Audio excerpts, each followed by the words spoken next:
in that region for sure. You know, and I told you I lived in Knoxville for about 3 years. That's where I lived right before I came here in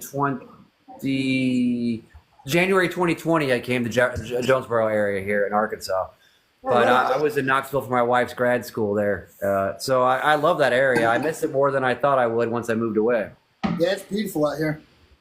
Been here pretty much my whole life. He says the way you hold it is like a toothpick. The way he would probably pick up another growing adult would look like a toothpick. Look at this guy. I like to work out a little bit. Well, I think you have to with the animals the size you got, brother. I mean, damn, if you ain't lift. Let's see if we can bring something out for you real quick. Let's see here. Yeah, it's Tennessee. Yeah, Eastern Tennessee, the Knoxville region over there, Eastern Tennessee, not far from the other state. Now, this ain't a retic, but yeah, big green anaconda. Yeah, we have this girl right here. She's only about 2 years old. Dang. But she is pound for pound the strongest snake I have. She is just. That's what I'm talking about right there. Come on. She is just super strong. I've heard that about them, that they are gorgeous. Quietly super strong. 2 years old, and it's that size? She's about 7 feet. Now, I have a 2-year-old green tree python, and it's maybe 3 foot and much. I mean, you know, I got one in recently. It was 7 months old. It weighed 46 grams, and it had eaten 30 meals. It was doing awesome. It's a designer from a high-end breeder, and that's how little they are. When they're born, they're the size of a ring, of a quarter. That's how big they are when they were born out of a grape egg. Well, anacondas actually grow very slow. I've got a retic that's 18 months old, and she's probably 15 feet. She's not overweight. She's lean. She just got big genetics. Wow. And of course, she's wanting to roam everywhere. So what kind of space does that require? How much of an aquatic, like pond environment, do you do in the enclosure for that? It's weird, man, because okay, so she's in a 6 foot by 3 foot cage, and I've got a big concrete mixing bowl she can fit all the way in. She's very rarely ever in it. Yeah. You know, my Brazilian rainbows are like that too. I never catch them in the water bowl. I mean, I keep their humidity like 95 plus, but they're never soaking. When she's in shed, she'll soak, of course, but other than that, she's not really. And I give her plenty of water, everything like that. She just doesn't take advantage of it. She was warming too much. I had to put her back. She made me. Yeah, she wanted to keep being busy, didn't she? She'd make me sweat in here. So let's see what else I can pull out. So you were talking about, you mentioned one of them ate a 20-pound pig the last day or so. So what do you do for feeders? Not the last day. And so she's actually not here right now. She's at my buddy's house. She's a 18-foot pied, tiger pied. She eats the biggest meal she ever had was a 20-pound pig.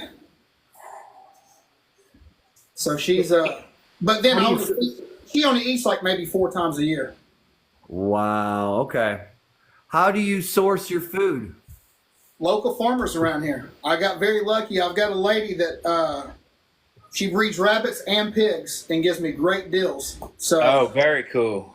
That's where I get all now. The rats I just order in bulk from different places, Rodent Pro, Big Cheese, all these other places. But as far as the big meals, I got a local farmer, so she really takes care of me. Yeah. Yeah, I use Big good. Cheese, and I've liked them. Was it Rodent Pro? Was that the one that you order during the week and they hold it the whole week and don't ship out to the next Monday or something? That was frustrating, but they got good products, so you have to plan ahead.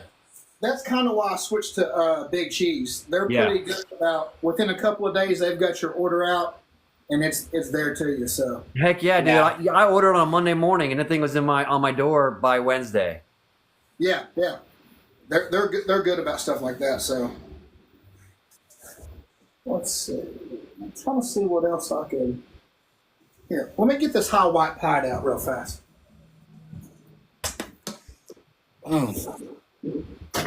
Y'all keep smashing that screen. Keep sharing this video. Show some love. Y'all come on.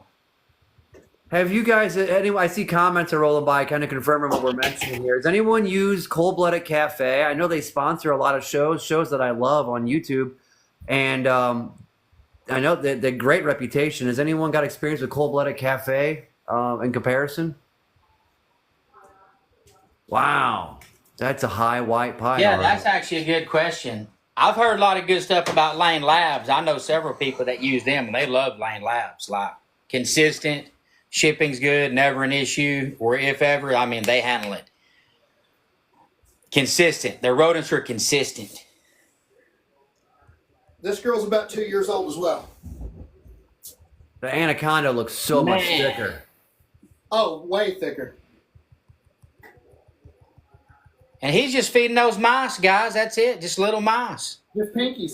Just pinkies. Yeah. 17 a day. Right, yeah. I mean, They got to be on hard gainer or something. I mean, they got their bulk on. You got them on 5 for 5? That's exactly right. Yeah. She's wrapping around the chair, of course. P&W can relate to that. He knows. Come on, girl. Come on. You probably get that that strength going and yank that chair out from under you, would she?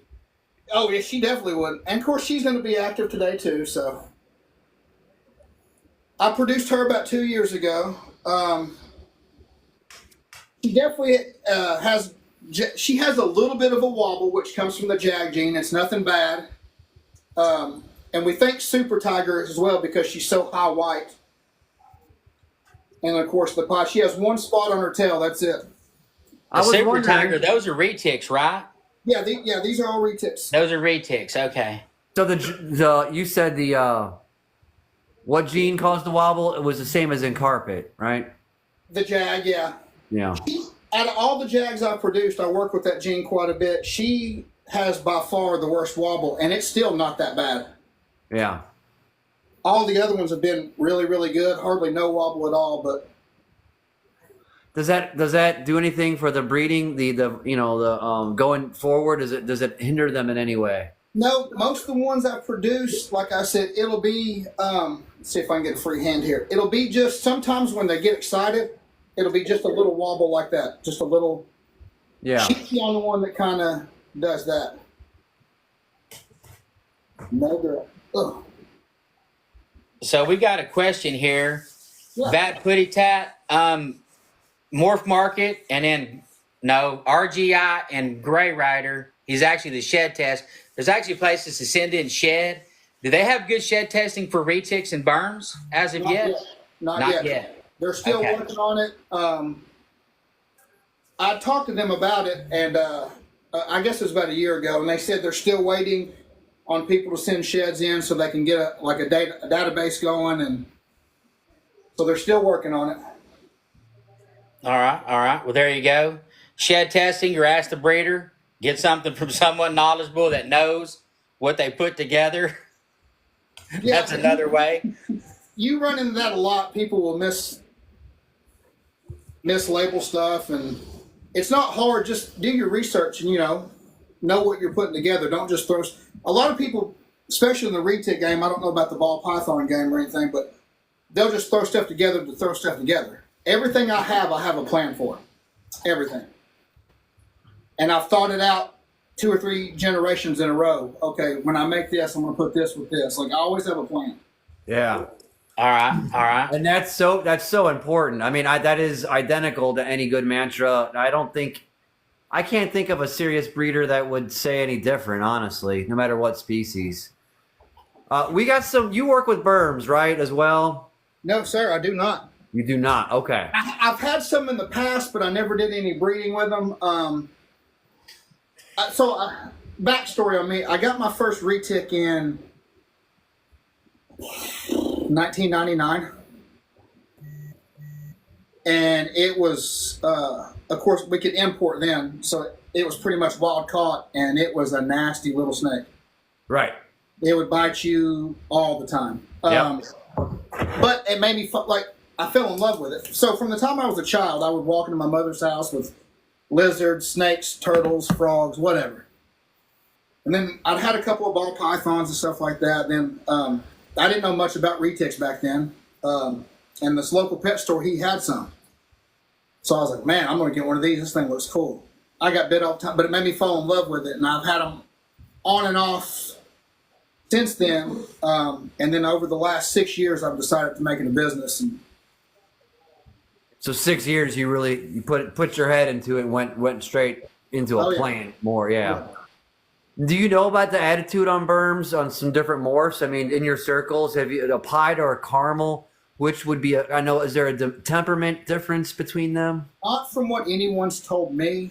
Now, used to like pieds in the retic world, they were pretty nippy and pretty nasty. Mm-hmm.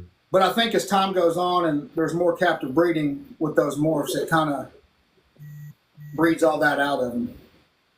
Here's a funny story. One of our good associates that we're affiliated with is Mills of the Reptile Pit out of London. Yeah. And I've got photos on my phone. I could probably put it on the screen behind me. He was the guy that first imported the very first pied retics. Very nice. He's been doing it. He's been in that game, developing genes and acquiring things from the wild that look odd, and then planning and then proving them out. Is it actually genetic and inheritable, or is it not? So that's kind of his game, and he's been doing it almost 24 years. But he was the one that first brought pied retics to the UK and then America to the people he sold them to. And he said they were extremely violent animals. Well, probably, I think he probably sold it to Bob Clark then, because I believe Bob Clark was the first one here in the States. Yeah, that and Mike Wilbanks. Yeah, Michael. Yep. They went in on it. That's who acquired them from him. You're right.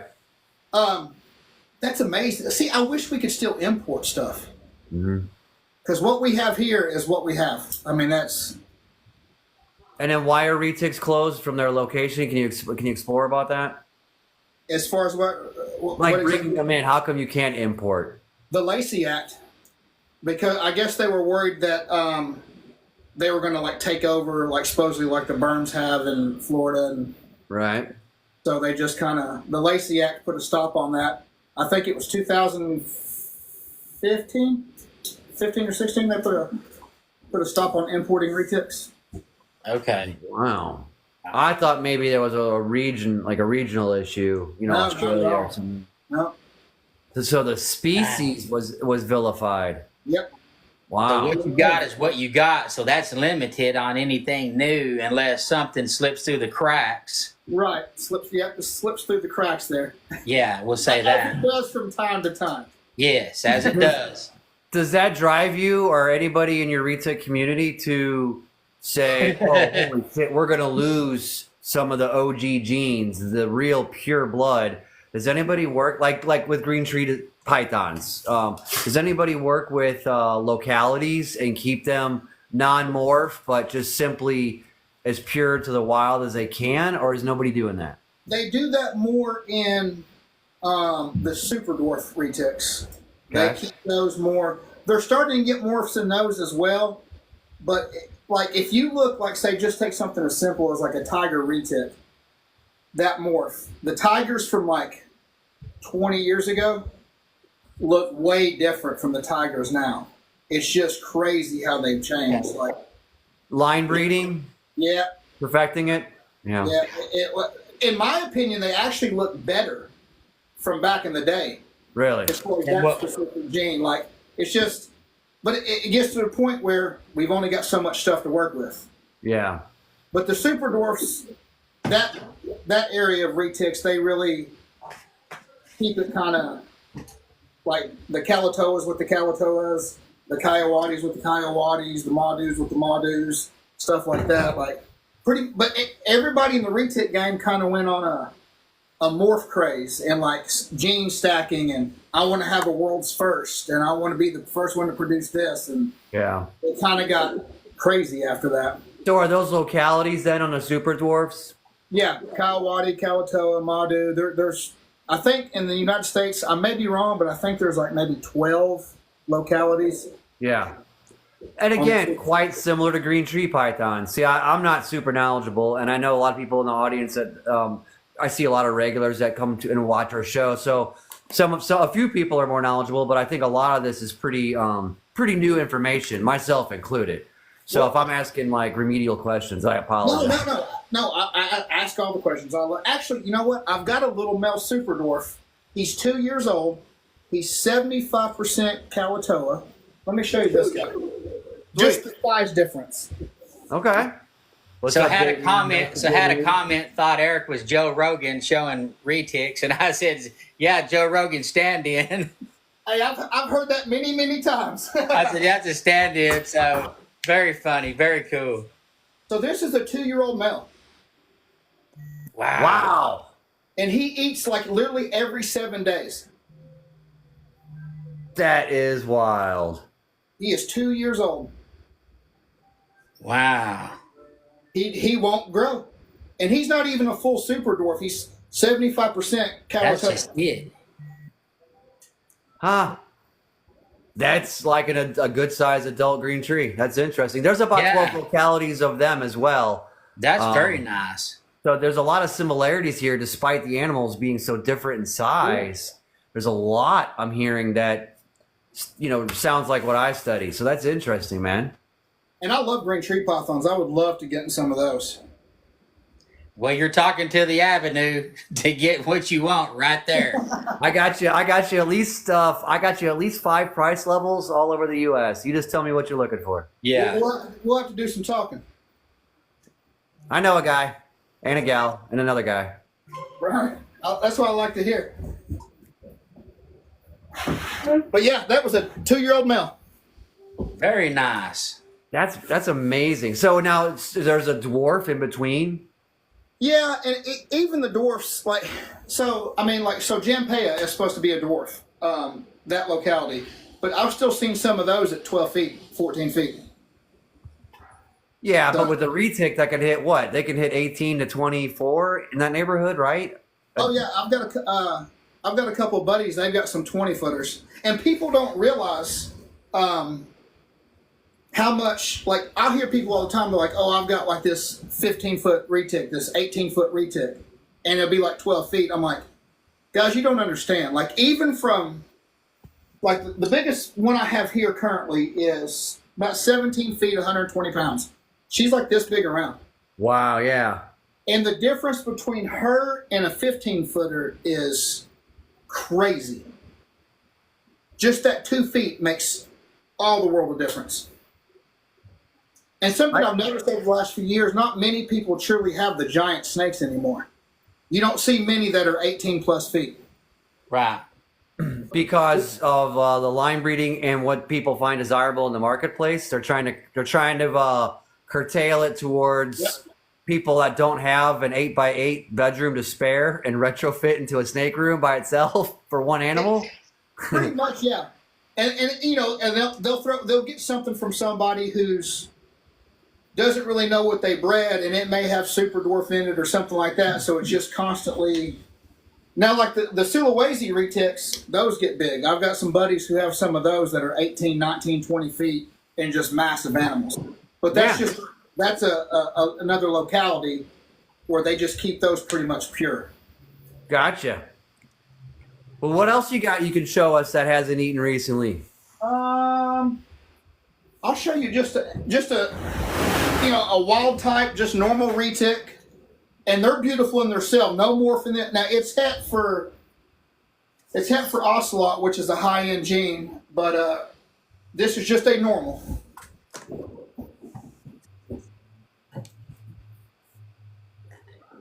You know what I want to be able to do when I figure out this thing going from the PC and get things running better is be able to like bring up slides, bring up their IG and like look at these animals. Yeah. So That's just normal. That's just a normal, but it's het for he's about a year old. He's het for ocelot. Wow. Yeah, I got a friend of mine that has one that looks similar to that, but I don't know what it's het for, if anything. And people sleep on just a normal retic all the time because the morph craze. But that's a beautiful animal. It is. Yeah. It is very striking. Yeah. She's a little old bitty. She's a little old bitty thing, like 5 foot nothing, and she's got I think she's got 3 retics now, and a couple boas, and she loves them. She goes, she wouldn't have anything else but retics and boas. Retics are like we've bred a few ball pythons here and there.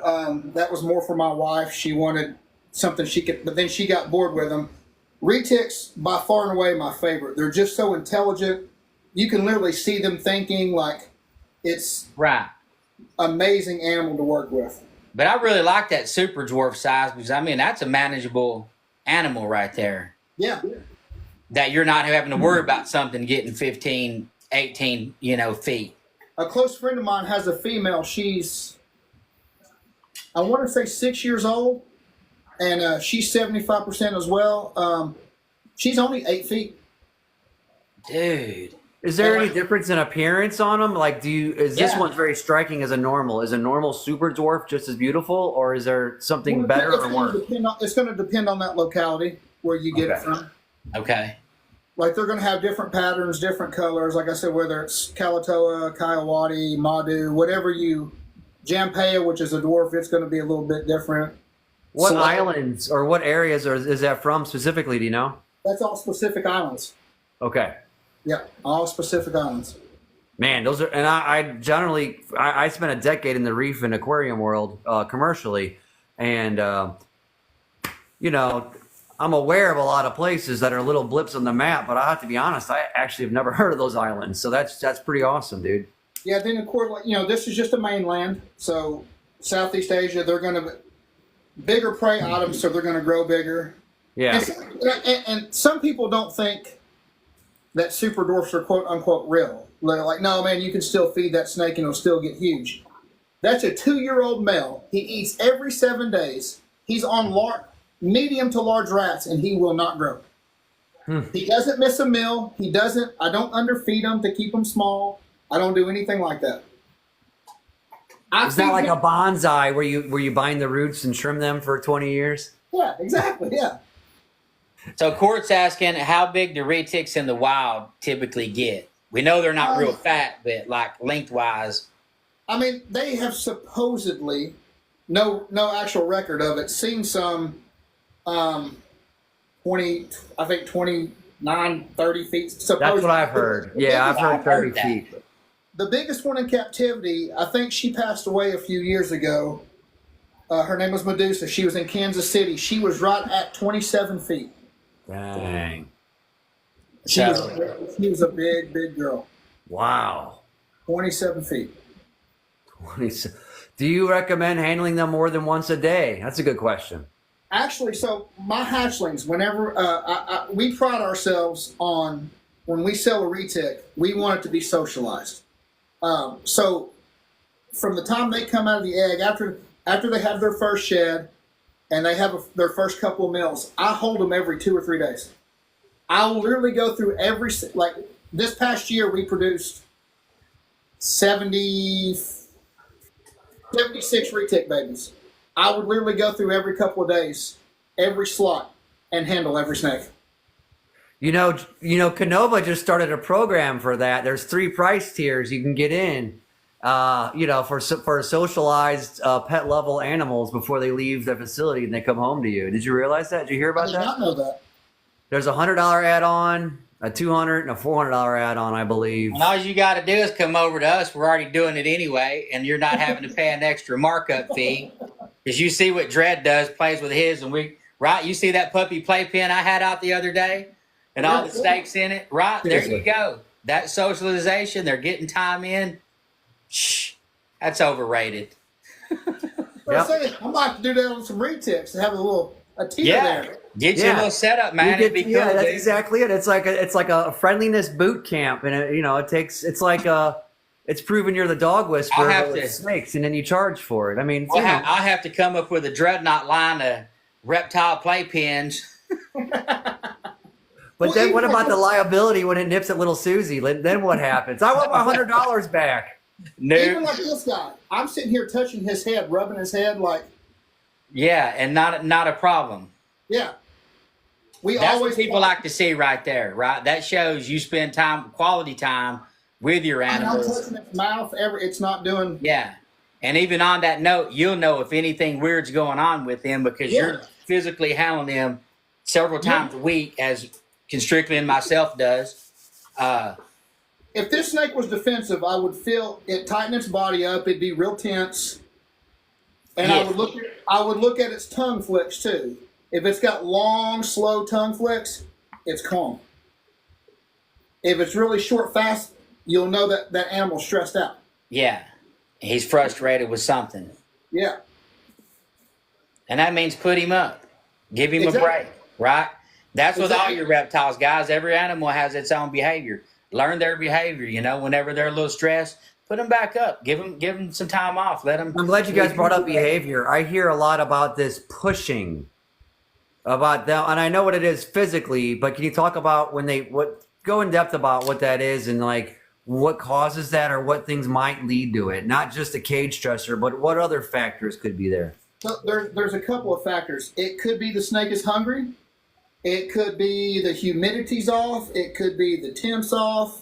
It could be a number of things. And what they'll literally do is they'll take their nose and literally, I've had them do it before where they'll literally, like, you think they're going to break their neck.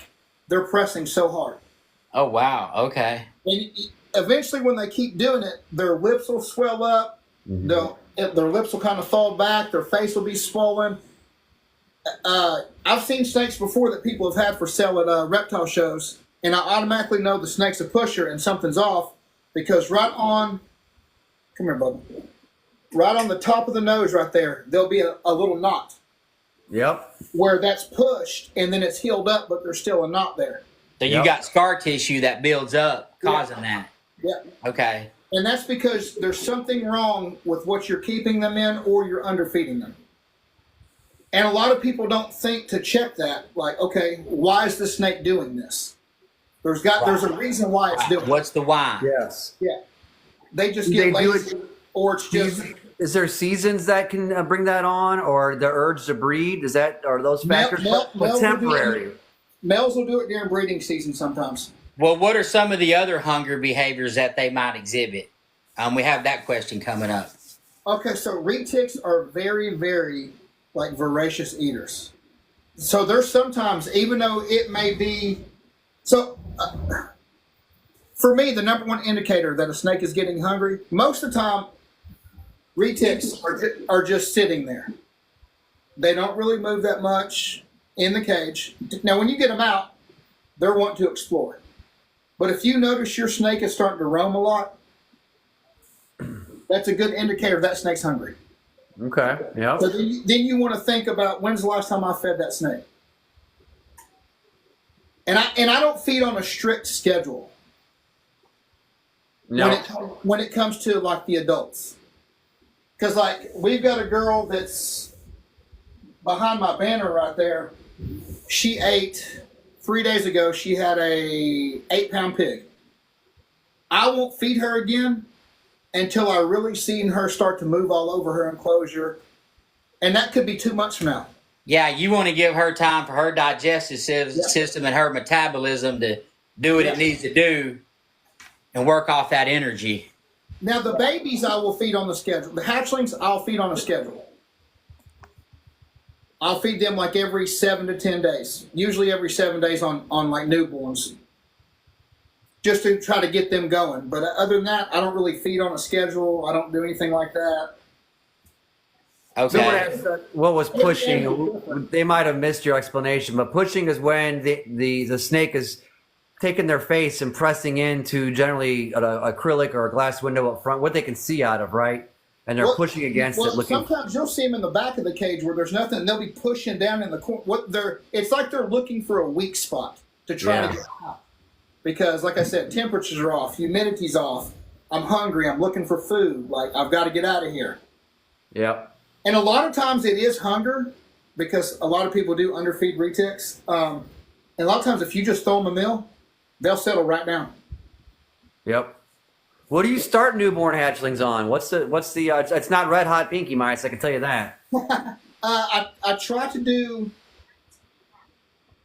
He just set my watch off. I try to do rat pups, frozen thawed. Okay. Sometimes you got to go live. I don't usually like to feed live, but if I have to, I will, just to get the animal to start eating. But most time with retics, you don't really have any problem eaters. They're not like a ball python that's going to go on a hunger strike. Usually they're pretty ready to go. And I tell everybody, if I've got a nippy one right out of the egg, that's usually your best eater. Yeah. Because they're fired up, ready to go. How long do they have their first shed? Usually anywhere within 2 to 3 weeks. Okay, normal. Okay. It's about normal. Okay. Yeah. Sometimes I've had some take a little longer for whatever reason, but usually 2 to 3 weeks. And then usually after that, on average, within that first 2 or 3 weeks after they shed, they'll usually take their first meal. Some of them take it right off the bat, but then I've had others. I had one this year. It didn't eat for almost 3 months. I would try to assist feed it. It still wouldn't take it. And I knew that it was stress. And then just one day, it decided to eat, and it's been fine ever since. Yeah, that's where you need that little bottle of Da Vinci Boa. I've heard about that. Yeah, I've heard about Right? We're believers, guaranteed. Never used it, but Yeah, it's not bad to have on hand. I'll tell you that.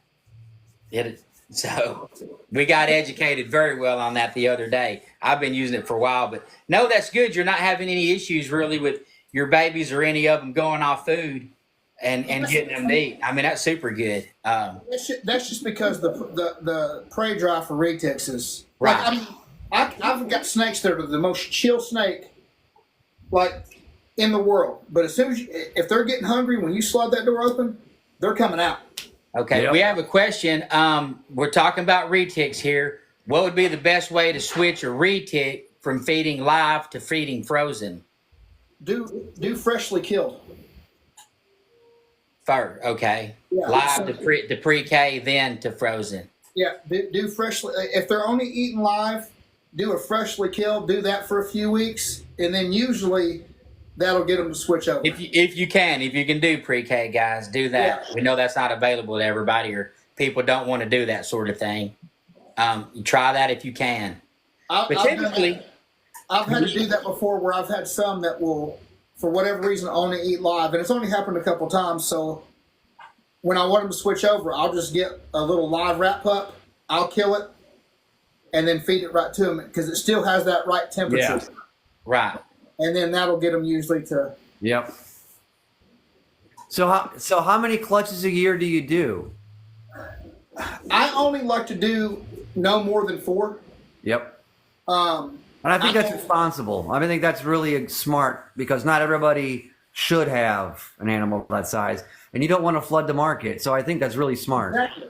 And usually, so I'm anywhere between 2 to 4. It just depends what my plans are, what males are ready, what females are ready, where I'm wanting to go, but no more than 4. I mean, I know guys that will do 10 to 12 clutches. I'm like, you're crazy. Like, and I don't care. I've turned down people. I've closed down sales because when I start talking to them, and they're like, "Oh, well, man, like I've got like a 10-gallon tank. I've worked with ball pythons. Like I'm like, you're not ready. Like I won't sell to you." Some people get mad at me, and some people cuss me out and tell me but I'm like, I put time, money, effort, blood, sweat, tears into these.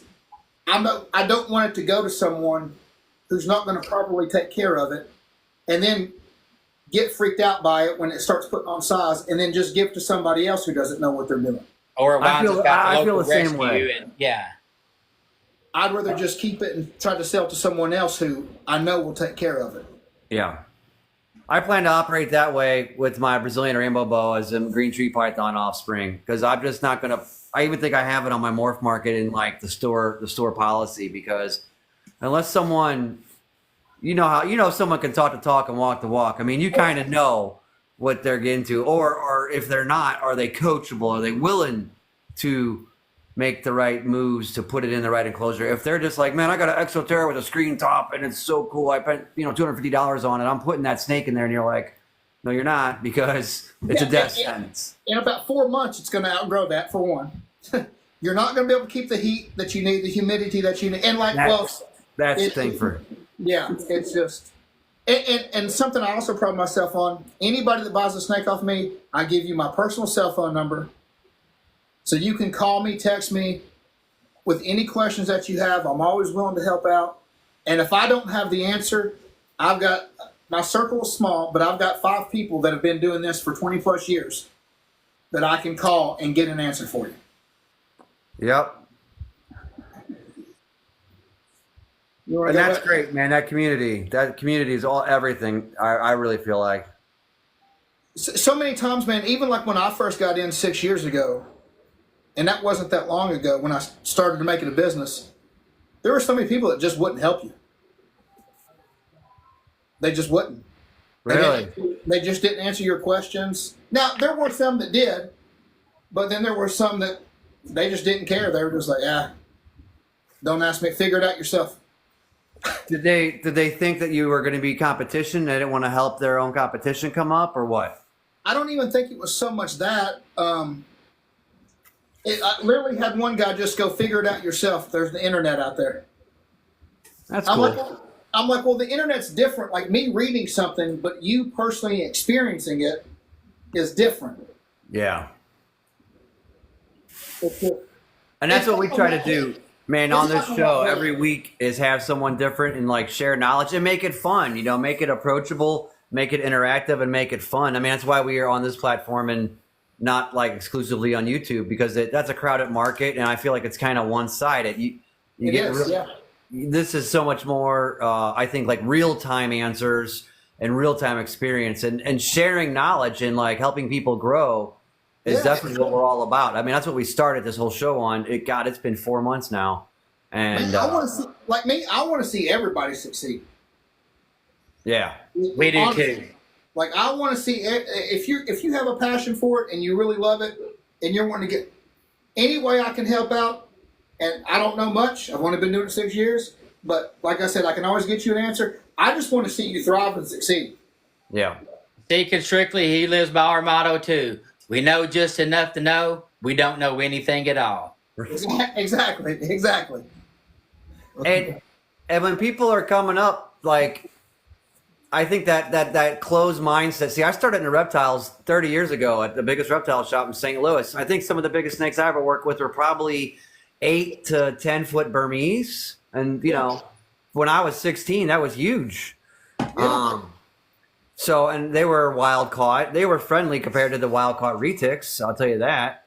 But that was a different time. And I think breeders were much more secretive, much more cloak and dagger back then. You couldn't get in touch with the man. Like, there was no answers. Now the internet and social media is really blowing that wide open, and it's a good thing.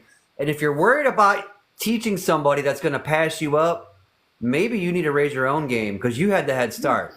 So embrace people coming up, because if you don't, you're clearly getting stagnant. And I think that if the next kid coming up behind you can make a better morph and a better animal and something more outstanding, hell, hats off to you. If you're nice to them, guess what? They're going to speak your name in the future. Well, you know, I learned everything from Eric when I asked him 10 years ago. I wouldn't have been here if Eric didn't tell me what I was doing was wrong and got me my second animal so I could start breeding. So if we don't like open our arms to that idea, you're screwed. And let your animals do the talking. You want to be successful, don't worry about people passing you. Do a good job at what you're into, and I think the rest will follow. And Amen. Raise the roof, brother Constrictly. Raise the roof. And something I see, and especially, and I know there's hundreds of thousands of ball pythons, quality over quantity. Some of the best compliments I've ever got is at least one person every reptile show goes, "Your snakes look the best out of anybody's here." And to me, that's an amazing compliment. Yes, it is. Because that means I have that high quality. I don't care. I don't want to produce 400 retics. Yeah. I don't want to be the biggest retic breeder. I love these animals. To me, the best snake in the world. So I want to produce quality animals that are going to thrive, and I want them to go to people that are going to love them as much as I do and take care of them and raise. Yeah. And I tell everybody I'm like, send me pictures as that snake grows. Guys, you hear that right there? Anybody interested in any retics, y'all support Smoky Mountain Mutations. Eric over there. Right, he's on IG, he's on TikTok, he's out there. Right, y'all go to Eric first. Thank you. I appreciate that. I appreciate that. Right now we have 6 albino pods left. We got a clutch. I paired a Marblehead Orange Ghost Stripe to a Marblehead Orange Ghost Stripe. Ended up being a bad clutch, which this is a lot of things that discourages people too. She ended up laying 32 eggs, but like 18 of them were slugs. Wow. Yeah, and then we've lost a couple. So out of that 32, we have 11 left that we're getting ready. We'll be going TikTok live with that. We'll be doing the egg cutting like December 5th, I think. Cool. For those last 11 eggs. The biggest clutch I've ever had, though, was that pie. She laid 54 this year. Oh, my God. Oh. That's like 17 and a half bull pythons, bro. Oh. She laid 50. She's the 18-foot female. Dang. Like 54. Wow. Let me see. Those babies ate like 2 days ago. Let me see if I can get one now. So if he's making 2 to 4 clutches a year, that's about. Let me do the math. That's like 1,700 babies. That's a whole. They don't always have that big of a clutch, though. Wow, dude. You know, This and again, is I hate to crazy keep cool. saying similarities to green tree pythons, but you might have 12 to 20 eggs from a green tree. 1 or 2 are bad and go bad during the incubation, and then you'll have a couple unalived in the egg when it's time to cut. And you'll end up with, out of like 15 eggs, you might end up with 8 animals on the perch and thriving and doing well. And so there is definitely a war of attrition when it comes to some of these other python species.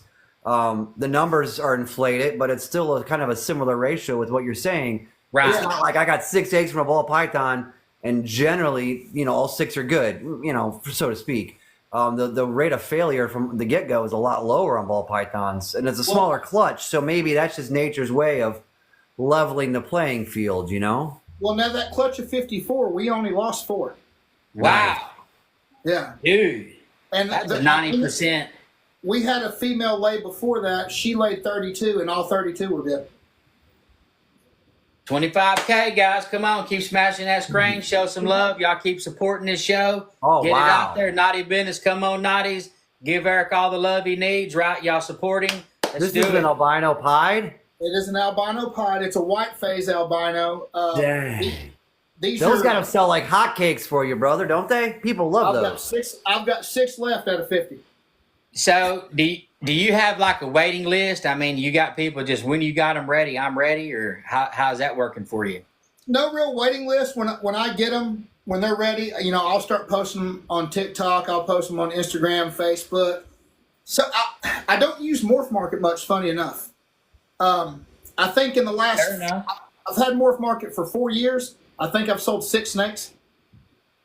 It's just not a big, I'll occasionally post stuff on there, but I just don't really do good business on there for whatever reason. I find a lot of the really people that I admire the most of their deals are done via DM and message and just knowing somebody phone call, or they have their own website, or they developed a waiting list. And it's like, if you know, you know. And if you don't, then the leftovers get on Morph Market at the end. So that's a good thing, man. That's a feather in your cap. If you don't have to go to the flea market to hawk your wares, then they're already spoken for as you go. That's beautiful. It's less hassle, and it's less hassle for you. I mean, not too bad. I produced what 76, something like that, 78 snakes this year, and I've got 6 left. I mean, that's Right now, everybody in ball pythons is crying right now. Yeah, like, everybody's oh my going. God, I sold 2. I got 50 snakes this year. I got 50 snakes still. I got a couple I can't sell. I did a reptile show, I guess about a month and a half ago in Knoxville. I sold 14 snakes. Dude, I'm getting into the semi-dwarf retic game. I'm selling out. We're getting And talk about a financial win. No matter what you sell them for, that's not what I'm asking. But I'm saying, like, you can drive there. You don't have to get a hotel. You're not driving 8 hours in a van and spending the weekend. You can go home at night, and you're selling 14 animals. And Knoxville table is not expensive compared to NARBC or a Tinley or something. So that's a win-win-win. It was $100 a table for a table, and I drove 40 minutes one way. Right, dude. Oh yeah. No And so- packing materials, no heat packs, no phase 22s, no shipping, no FedEx hangups, no insurance, nobody Yeah. crying when it gets All there. you got to do is adjust that creatine order for the month and cover your table, right? Big guns, that's what I'm talking about. Yeah, so like that's like I said, a lot of people were like, "Oh man!" Like I had a couple people message me. They're like, "Well, I looked at your Morph Market page. You don't have hardly. You got like 2 snakes on there. To me, that shows you're not a big breeder. You're not a true breeder." I'm like, "Well, that's your opinion. That's fine if you want to believe that. But just because I don't have Morph Market doesn't mean I've gotten that too. Being my first year into it, we're on Morph Market. Where you don't have any reviews. Well, this is our first year, guys. So come through the show, and it speaks for itself what we're doing. Just like what you're doing, you're being transparent and showing everything you do. Yeah, you see it right there. The reviews are slow. I think I've been on there for 4 years, and I got 5 reviews. Right. Yeah. So I'm not discouraged by that at all. It's just reviews are slow to get me out come. there. Yeah, it is what it is. Emilio's been doing it on there. 20 years, and he just now, I don't know how long he's been a Morph Market, but he's been breeding ball pythons for 20 years, and I think 9 as a full-time job, and he just recently hit 200 5-star reviews. And a lot of his stuff is sold word of mouth. It's not necessarily on Morph Market, so he isn't sold the bulk of his items on there. So, I mean, it's just, the reviews are great coming up, tiny like myself to mid-level to coming up. But like when you really are doing good, you don't necessarily live and die by that. That's not a fair metric across the board for every breeder. Like people want to throw that dagger at you. It's because they haven't done their research, perhaps. Yeah. So we got another question right quick, just not to dog that subject too much. How long is their egg laying process after they're locked? And let's say you see their ovulation. Explain some of that going forward on the retics. You're looking at a total of so let's see, I'm trying to think back. So I had one, it can vary. You're looking, because you want to look for your pre-ovulation shed, you want to look for your post-ovulation shed, you want to look for your pre-lay shed. So pretty much start to finish, you're looking at 5 to 6 months for the whole process. That's eggs. It takes 90 days for the eggs to hatch. 85 for just the eggs to hatch. So you're looking at another 3 months from the locking up. Okay. Or ovulating, all that stuff. So you're looking at like close to 6 months from start to finish. Oh, she's asking about ball pythons too, I think. Okay, that's fine. I think ball pythons are 30. It's like a 30-day from their ovulation to lay, and then it's a 55 to 62 on hatching out. 54 days altogether, something like that. Something like Oh, that's nice, Madam Red. That's cool. They're locked right now. Yeah, about 30 to 45 days till she lays, and then he's right. Around day 52, 55, start looking for a pip. 60 would be a little long, but in that range. And of course, that depends on your temperatures too. Like I know some people like to run a little bit high temperature to kind of cook them a little. I don't do that. No, error on the side of low. We've learned that the low. If it says low 86, error on toward 86. Yep, I've heard that can lead to more kinks in the spine. It can, yeah. I know some got like my retics. I incubate them at 86.5. Okay. I know some guys that do 90. That's what I got mine set on, 86 and a half. Yeah. Yeah. What are you guys ultrasounding retics as well? I don't personally. I will there's certain cues I look for. So pretty much all the females I have some that breed during the summer. Most of them breed during fall, winter. So what I do to kind of push them, everybody has their own different way. What I do is I drop their meal size down, but I'll feed them more frequently. I'll feed them like every 5 days. But it's a lot smaller meal size. And just that kind of starts to push them in, like they're building up those calories. And then I'll be watching for the last third of their body to see if there's any swelling there. And not like poop, but actual like swelling, and then usually they'll go off food. They'll stop eating. Once the female refuses food the first time, I'll wait a couple days, try to feed her again. If she refuses food that time, and when I say refuse, it'll literally be they'll turn their head away. Ah, Unusual for a retic. They're not turning their head away from food. Usually then I'll wait another day or so and I'll introduce a male.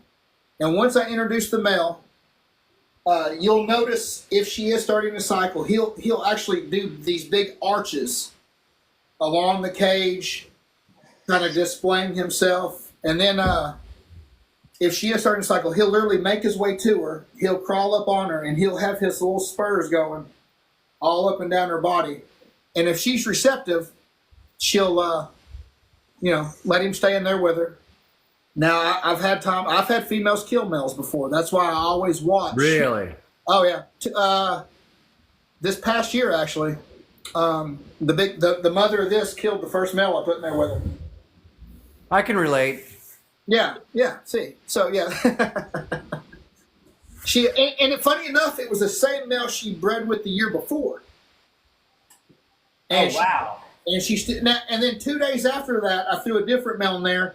They locked up one time, and she produced 54 eggs. Wow. Yeah. It's crazy sometimes.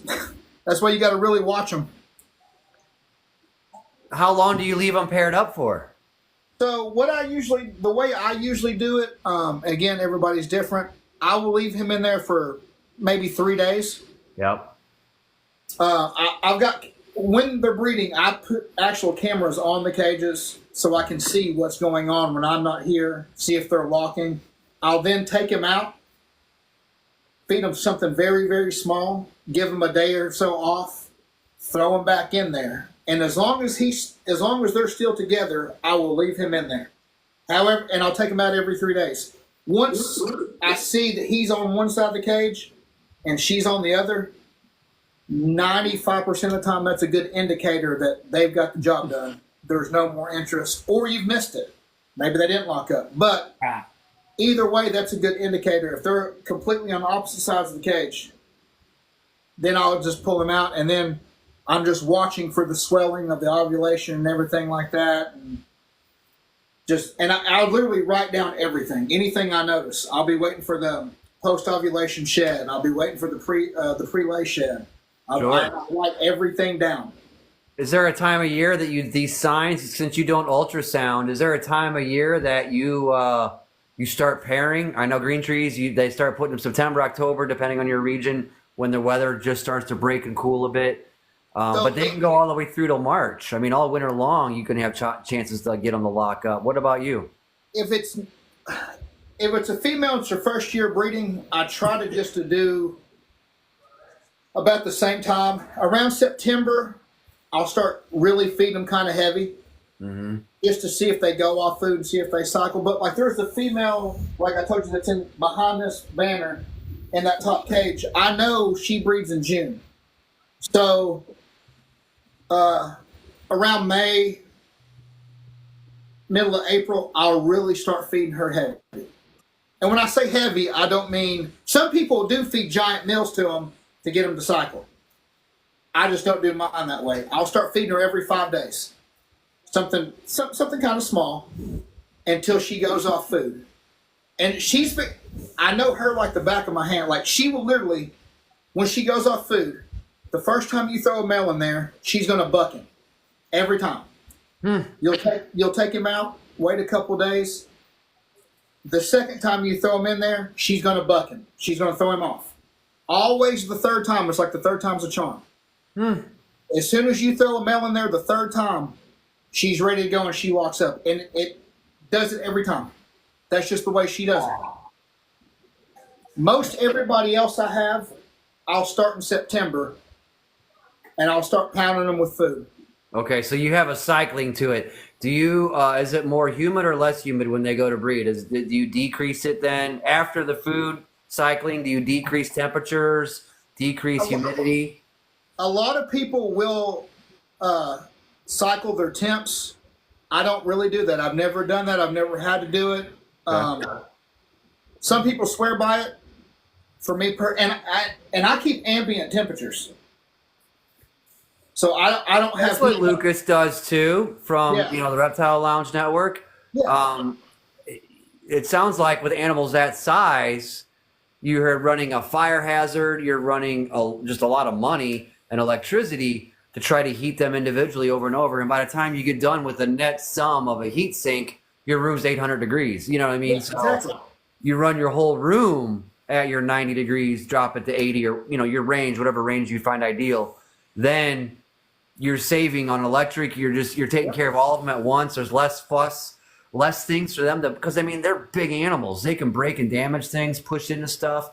So to me, it makes sense. I found with ambient temperatures, Aubrey Pruitt of A&B Exotics is actually the one that I picked his brain on it because he does it as well. I find that they thrive a whole lot better. They're more active. They digest their food a lot quicker for whatever reason. Like even my snake racks, there's no heat tape in it. There's nothing.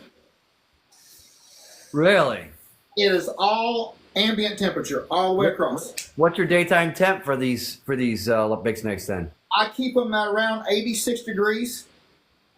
And then at night, I don't drop it that much. I drop it maybe 82, 83, but that's it. What about your anaconda? Is she in a different area? Does she need it lower? No, she's good. She's as you can see, she's good and healthy, and she's thriving in that too. Like she doesn't affect her. She eats great. She's like a garbage disposal, honestly. Yeah. Like anytime there's food out, even if she ate the day before, she's still like looking at that cage like, if you got any leftovers, throw it my way. my big GC cow's the same way too. She's 3 years old and right at 14 feet and just never is satisfied. You can always feed her. Are you able to take her out? She eat recently? She had an 8-pound pig 2 days ago. Oh, no, that one's out. I might be able to, hold on a second, let me see. Let me put this back up.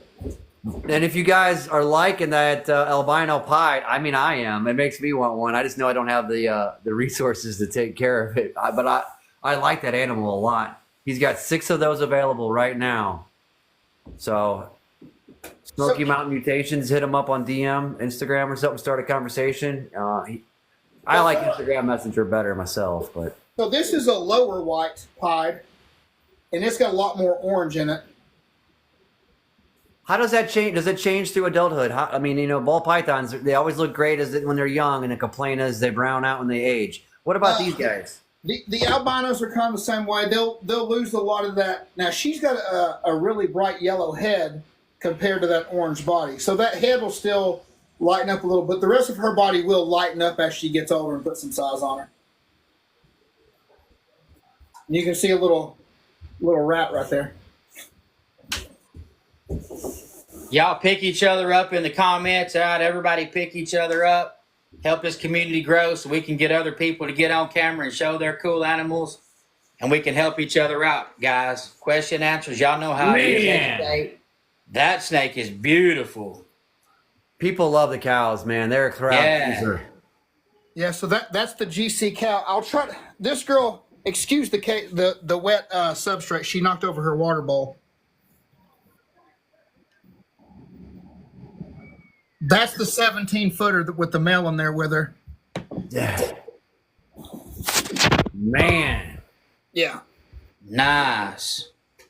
Yeah, that GC cow's like our ambassador snake. We take her to shows. She kind of moves like a berm. She's just very slow and gentle, and she's probably had 500 pictures taken of her at different reptile shows.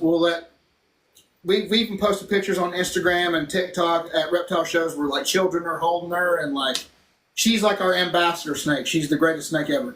That's awesome. You just do that for people just to and build intrigue and drum up foot traffic. Yeah. Everybody loves a giant snake.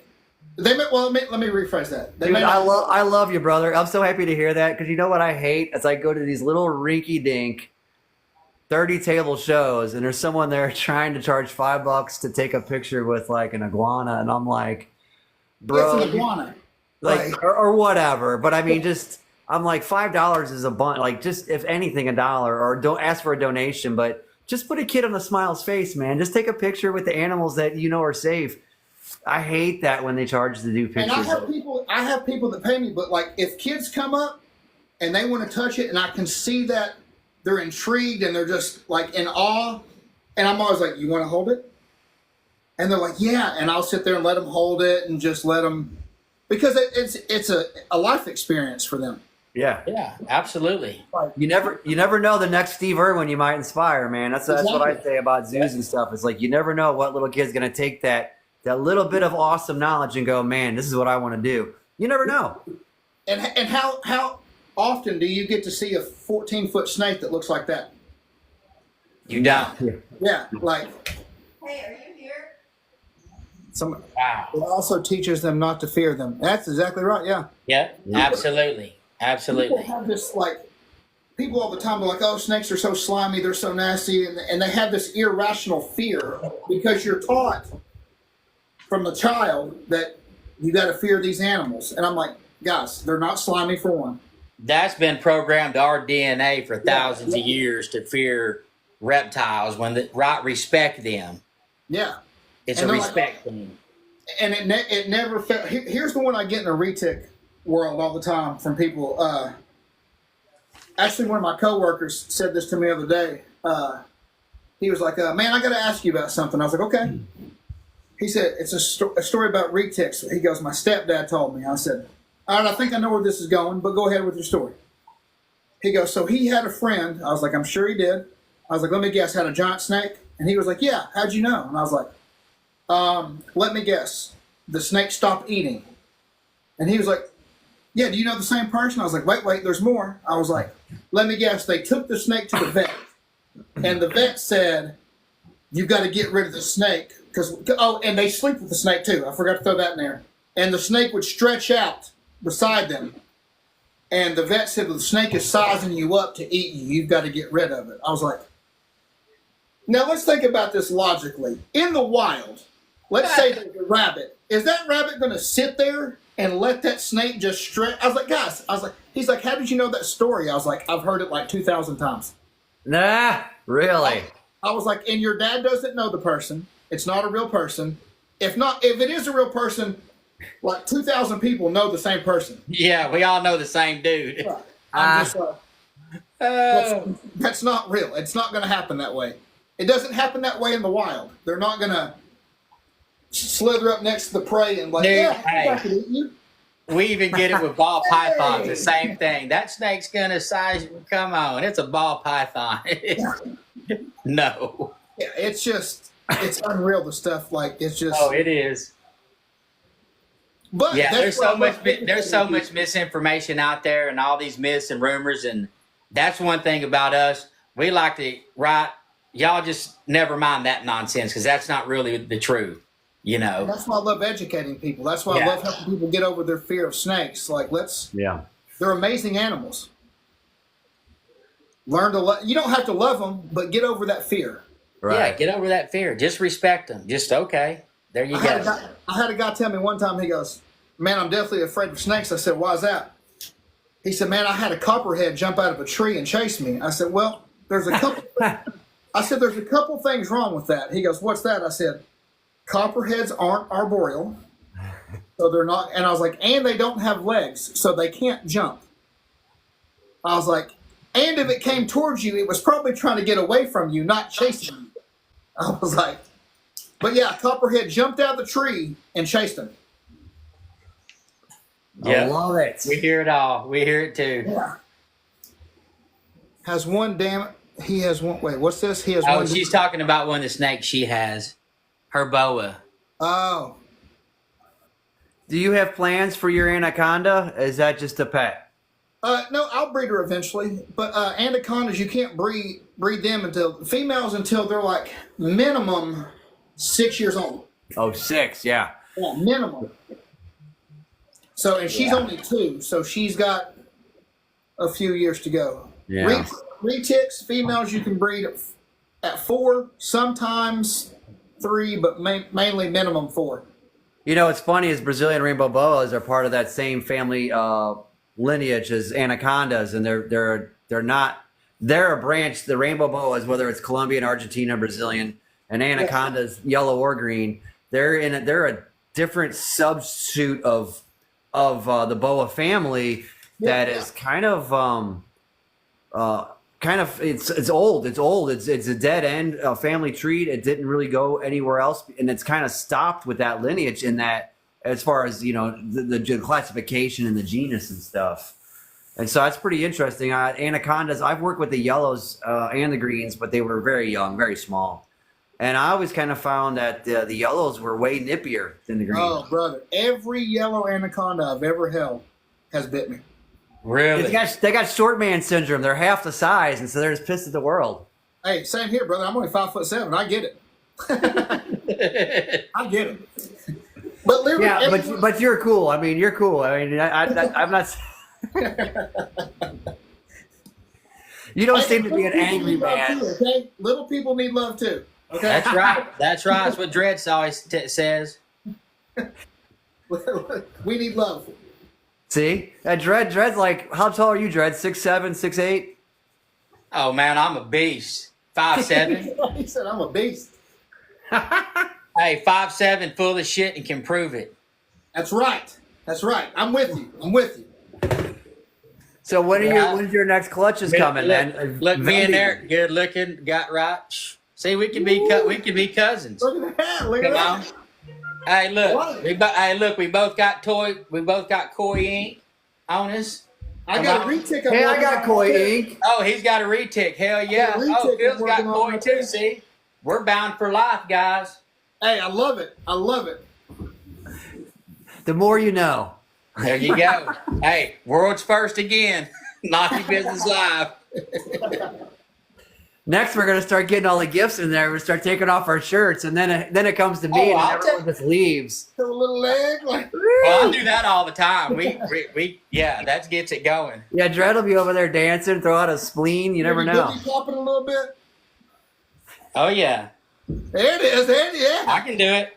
I lift it. I know. I like it. I like My dad was a bodybuilder, power lifter. Now my boy's taking his place and coming up. He's a beast. So. Funny thing is, like, I was a professional wrestler I still do it a little bit. Like, I've got a wrestling match this coming Sunday in Knoxville. Badass. I was a professional wrestler for 26 years. Nuh-uh. Cool. Yeah. I'm all over YouTube, bro. Dude. What was your stage name? If you type in Shane Andrews versus, it's got all kinds of videos of me up there. I bet I seen you before wrestling because I used to watch a lot of that. I bet I have. That's so cool. Super cool, man. That's badass. Yeah, I got a buddy who's been wrestling for a long time. I don't think he's made it quite that big. But he's the Warwolf, Bruce McGowan, out of the Memphis wrestling scene. He's been doing it like 20 years. I probably know him. I never made it like to WWE. I had tryouts, but I never made it there. But I mean, there for the longest. I mean, that's all I did for years was just wrestle full time. Well, what do you think about this event awesome. coming up? The Tyson Logan or Jake Paul event? Man, okay. So during that 26 years, I fought MMA as well. So I know a little bit about the fight game. As long as it's not staged and they don't have some Right. I think Tyson's going to kill him within the first 3 rounds. I think he's going to lay him out too. Jake is the heel. Sorry, TikTok. I didn't mean literally kill him. So don't. Knock him, yeah. Get the win. He will beat him, yes. Yeah. But with him being 58, if it does go into the later rounds, Paul's probably going to win. See, I have the unpopular opinion. I think everyone, and I would like to see Tyson win as well. But I honestly think Youth is going to win there, and I know Tyson can hit like a ton of bricks. But if I was going to throw money on it, I actually think I would pick Jake Paul because of the odds are better, a better spread, better payout, and I think the Youth and the MMA experience. I think Jake Paul could probably damage him. I don't know why. I could be wrong, but No, I agree with that to a point. Like I said, if it gets out of that 3rd round, then that youthfulness is going to take over. Yeah. Mike is 58. So, Right. but in those first 3 rounds, he's going to be because he's still got speed and he's still got power. So it's going to be All you need is one right cross, and your day is done. Yeah, he's gonna that man hit at 58 years old. Watching him train is just. And you know, with that many years in the technique, I mean, there's certain ththings. That's why you guys have trainers. There's technique. There's like just dudes that just I'm gonna throw a fight in the bar fight, but there's technique. Just like a good batter in baseball, the way you load your body and your hips and your shoulders. There's certain things that come to it that Tyson's got down. Tyson's been doing it. All muscle memory. It's unreal. At 58 years old too. It's just he's got that old man power behind him. And that's a real thing too. And that is a real thing. That old man power, that old man strength is no joke. So I work at a jail, and I'm 45. Been an athlete my whole life, everything. Some of these younger kids that get arrested come in. If we have to fight them, they can look at me and they can tell I'm in shape, but then they're like, "Man, we didn't realize you were that strong." I was like, "That's an old man strength. I'm 45. Y'all don't know nothing about that. Like, it's a real thing." Hey, let me tell you this. Before my old man passed, right, 58 years old, he called me. They was dogging him out, man. Lad, you got to compete, man. You got to bench again in the Masters. He's got shoulder injuries, elbows. He's been rode hard and put up wet. But still, I mean, just a beast, holding his weight good. I mean, just huge. He got in there, warmed up a little bit. He called me. Lad, I just hit 4 for 10. Didn't even phase me. 58, 4. And he goes, I hadn't pushed that weight for 5 years. He goes, I hit 4 for 10. Didn't even win me. Let's see where I'm fixing to go. And then we lost him. And he was fixing to clean house in East Texas and the Masters. Yeah. That's unreal right there. But because when you train consistent like that, like you're saying, just because you're up at that age, that don't mean nothing. Yeah, I mean, that's like, well, even when fighting, they say, in fighters, they say the last thing to go is that punching power. Yeah. So if you're a hard puncher, you still got that. Mike still has that. And you can see, now everybody looks good hitting the mitts, hitting the bags, but you can still see that power he has. They don't call him Iron Mike for nothing. I mean, he's got to carry that name. Yeah, for sure. Until he can't no more.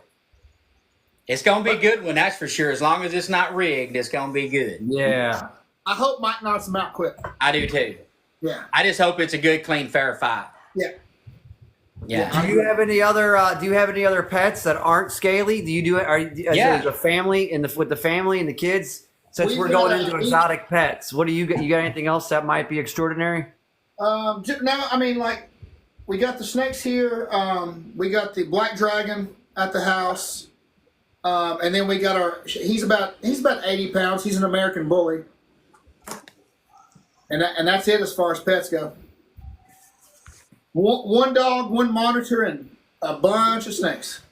How many adults do you have in your snake collection? How many adults do you have in your breeding collection?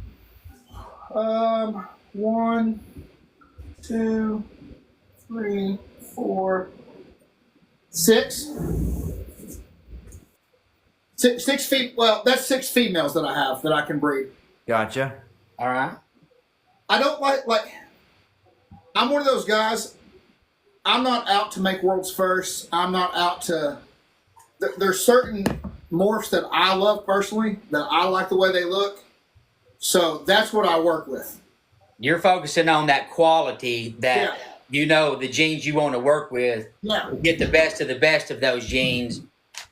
And then put the other genes that I love with them and make different combos with that to see what comes out of it. So hey, Eric, I got something I want to throw by you. Do you want to talk to the man right now that found the first retic, the pied retics, and brought them? Yeah, would you like us to get a guest up?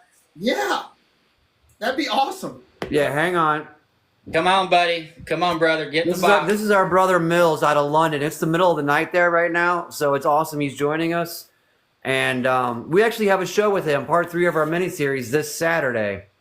But I'm hoping we deal mostly with ball pythons with him, but I'm hoping he can share some of his experience with us about the retics, especially finding the first pieds and just somehow that went. I sent an invite. I would love to hear that. Love to hear that. So we got Reptile Pit Saturday. Who do we got next Wednesday? Get ready. I forget. I think that was our scheduling. We got some scheduling. The schedule's kicked gotten up, changed so up in November. Stay tuned, guys. Stay tuned. He said, "I forget." I forget too. I had to move in his own world half the time. I had to move all 3 dates around on our Wednesdays in November. We're doing a Saturday show with Mills this coming week. Now I just got approved that I'm going to be going live from Bob's Balls in Atlanta. And then right after that, I'm going to New York for 4 days with TikTok. So my schedule's gotten, and my daughter's birthday too. So like things are nuts right now, man. Hey, Jen, get Mills to come jump in. Staying busy. Maybe Jen can get him to come roll through again. I'm gonna try to pull this girl out. She's not a retic. You guys may see me get bit on camera. It doesn't bother me. But let me see if I can. I mean, it's fine for us. It doesn't hurt a bit. That's true. That's true.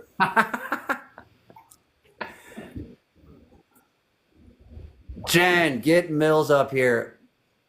Eric would love to meet the man that had the first retic pies.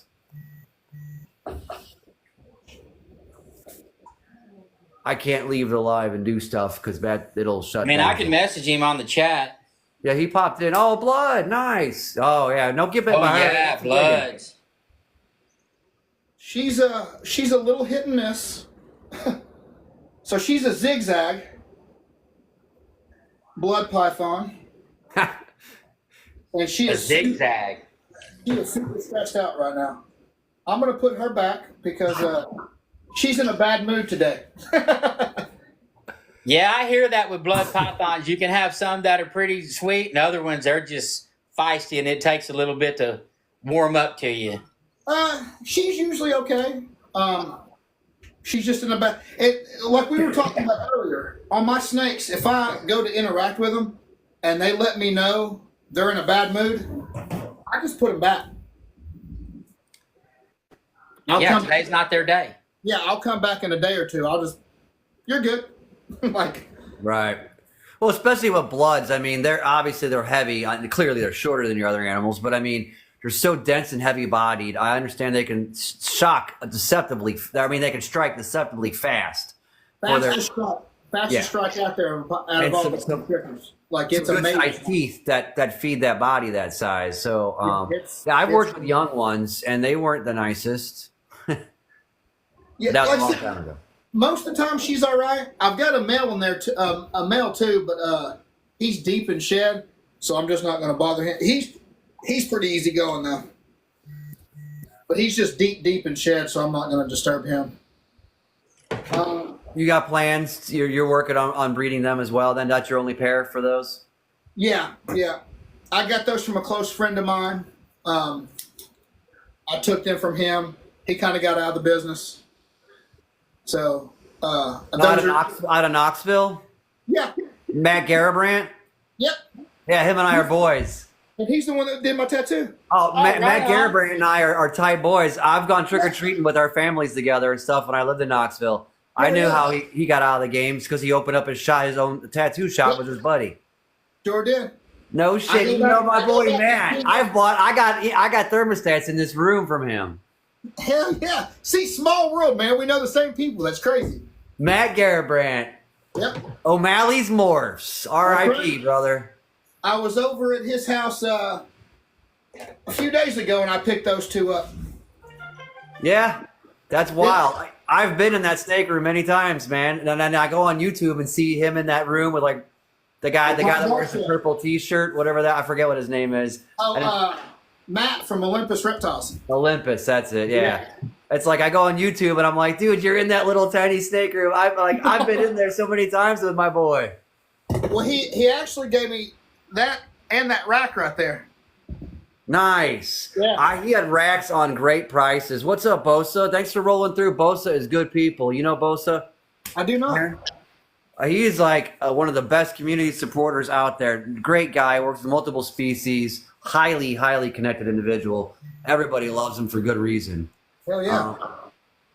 I always love meeting good people, man. Like especially in the reptile business, because I'll be honest, I've met some shady people in this reptile business. You have some characters, right? Yeah. Us too. Yeah, Yeah. Matt was letting go of some racks. Unfortunately for me, it's about a 9-hour drive to Knoxville, but he had some rack. Dude, he had some hatchling racks for $50, 50.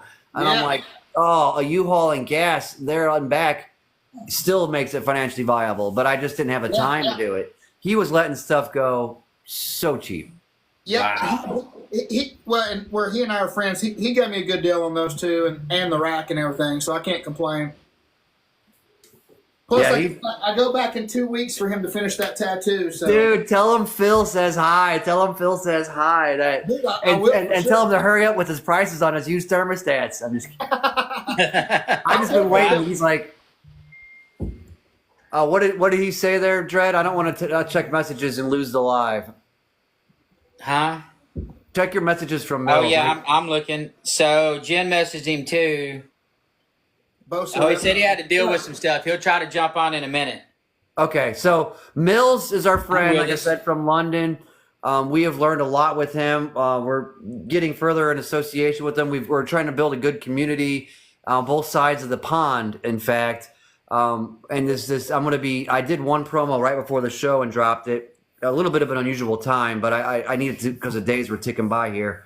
But we're also going to be showing off some of his racks that he's bringing to the U.S. that stand out quite a bit from the marketplace that's already there. So he's going to be launching some of his products, some of his racks that he's developed, and they're pretty awesome. Well, my next promo I'm going to do is some of his hardware, not just animals. So I'm excited to talk to him. I like to talk to the quote unquote old heads who've been doing it for a while, and Oh well, yeah, he's got a great sense of humor. He's very British with his accent. Has a beautiful mustache. We should compliment his mustache if he Yeah, gets you on got to screen. compliment his stash. Right? This is No Shave November. We're doing stashes for the show. Yeah, and he's got the same haircut as you guys. He uses a lot of right. stuff. He's with us. bald is beautiful, guys. Bald is beautiful. He'll be back in a minute. He's probably like running around because it is the middle. There's 6 hours ahead of us. 8. 8. Hey man, I'll say this much too: He's eight. the pricing on retics over in Europe way better than here. Well, you may need Really? to. Oh yeah, you need to meet Mills Way better. soon enough. Well, on this note, while we're Really? waiting our buddy Mills to come on, and on this, The Bald Breeders Club. I like it. yeah, the Bald Breeders Club from Dreadnought and the Naughty Business Live Show with Constrictly. Dude, you're welcome at the campfire anytime. Yes, Sorry, sir. Mike. Right? You're welcome My at dog the campfire The anytime. wires, not my. I have really high tech stage lighting. I got gaffs and grips over here. Hold on, guys. Hold on. The dog ran through and knocked my He's got dang the ring tape. light. Where's your makeup team? Right. That was a few weeks ago on my second to last battle to win New York. I already did the makeup, man. Come on. So Super I cool, went dude. to a This has been playoff really cool style. show. This has been a blast. Come I on, went through a Mills. playoff style in my agency of novice creators for the month of October every Tuesday. And the last 2 shows, the second to last, I did a makeup tutorial. You know, you only got a few minutes to do it because the battle only lasts like 4 minutes or whatever. So my daughter and I had her go pick out makeup at Dollar General because I wasn't going to spend anything on it. And so I'm putting on makeup. I can't see. I can see far away fine. I can't see up close. So I'm having to take my glasses off. I'm blind as a bat, trying to put on makeup, looking like Mimi from the Drew Carey show. So that's how I won my second to last battle. Nice. Very And nice. then the one after that was the night before Halloween, or 2 days before Halloween, and I wore goggles that I put duct tape on, and I shaved a mohawk in blind. Wow. Wow. Well, no offense, gentlemen, my hair grows back, so I don't mind taking it. Listen about that. yeah, I will say this much: mine grows right here. I got the same issue. Mine don't grow. Hey, grass don't grow on no playground. That's right. That's right. That's right. See, I like where his head's at. All right, I'm with it. Oh, that's hilarious. That's what I always say. I'm gonna grab something real quick. Madam Red, yeah, we get that in parts of the community. What you're saying, that's not us, or we don't. It's not all about the money for a lot of us.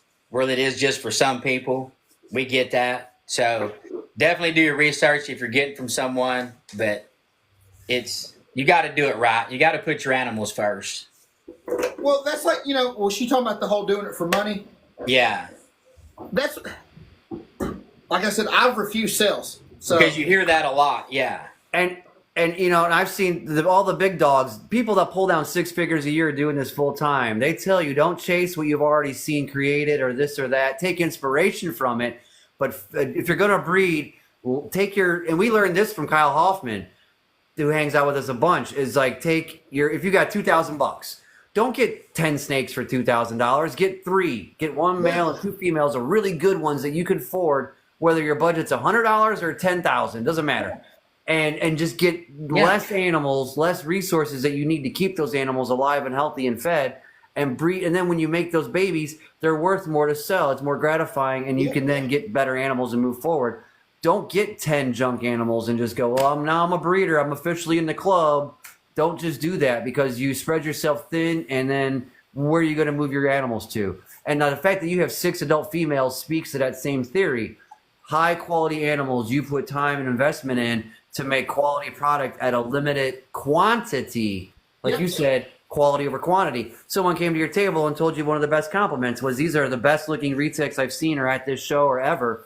Yeah. That's a way better compliment than if someone came up and said to you, man, you got the most snakes in your table out of anybody here. Exactly. That's not a good compliment. Exactly.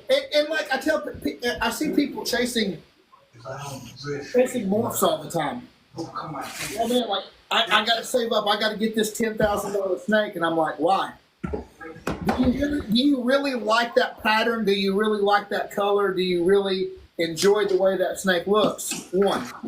Two, and I'm talking about people wanting to breed. What's your plans with that snake? Have you thought about what you're wanting to do? What breeding you're wanting to do? And no, I just know I want that morph because it's $10,000. I don't have a $10,000 snake. I don't, because not that they're not beautiful, but I work with the stuff that I personally like, that I enjoy, so I can help get that out to people, and then work with the other morphs I want to make those combos and to see what comes out of them. Right. And then, okay, I know, let's just, for instance, okay, let's say I paired, this clutch I'm getting ready to cut, it was a marble het orange ghost stripe to a marble het orange ghost stripe. So you're going to make super marbles right off the bat. 25% of the clutch will be OGS. Now, that's going to drop, normally that would drop drastically because I've only got 11 eggs left. But I wanted to see what a super marble OGS, I've seen a marble OGS, never seen a super marble. I wanted to see what the super marble did. In my head, I envisioned it. I want to see if I get lucky and hit it and what that looks like. And that's so cool. And that's some of what Mills is doing with these new genes he's for ball pythons out of Africa that he's working with. Sometimes he has a gene that's really busy, and he'll add 1 or 2 simple things, and then the whole thing is muted. And you're like, I had no flipping way to ever predict this. Yeah. And he isn't doing it to say, oh, now these animals are worth $1 million. No, he's like, it's an exercise in self-education. It's an intellectual building block, because then you go, well, if I add this, it mutes that, even though it is a super or it's a really dark gene or something, a really busy pattern. But when I add Mojave or whatever to it, then it just knocks the whole thing down, or it enhances it. You're just learning what the outcome is. Exactly. And I think that's really cool and admirable to kind of see. You can't just say, oh, I'm offering this. Well, what are you offering? What do you mix with it? What should you not? Like, what makes it better? What makes it worse? Like, there's so much to learn. And genetics is wildly interesting, and it's hard to grasp. I mean, there's a lot. You study it constantly, you know? Yeah, for sure. Like, I think you should be learning every day. Like, Oh, yeah. Like always trying to gain that knowledge and get better at what you're doing. Don't just go, well, I've got like this little pecan I have up here. It's a dominant gene. If you put it with OGS, which is recessive, you get what they call an amber. It's weird. It's sort of like the cows. Cow is phantom and OGS. That's how you get the cows. It's two darker colored genes that make that white snake with the spots. So, What? yeah. So if I take the pecan and I put it to the OGS, but I add, say, marble into it, which is a breeding I'm actually going to do, what is that going to do to everything? How is the pecan going to react to the marble? How is the marble going to change the amber? Like, how is all that going to work? Yeah. And that's just because that's something I'm interested in. I want to see happen. Like, Huh. if you do pecan to phantom, it makes what they call a calamaya, which is a version of a cow. I've heard of that. Yeah. Your morphs and your phrasing is so different from ball pythons, man. Like, it's amazing. There's so many things I don't understand.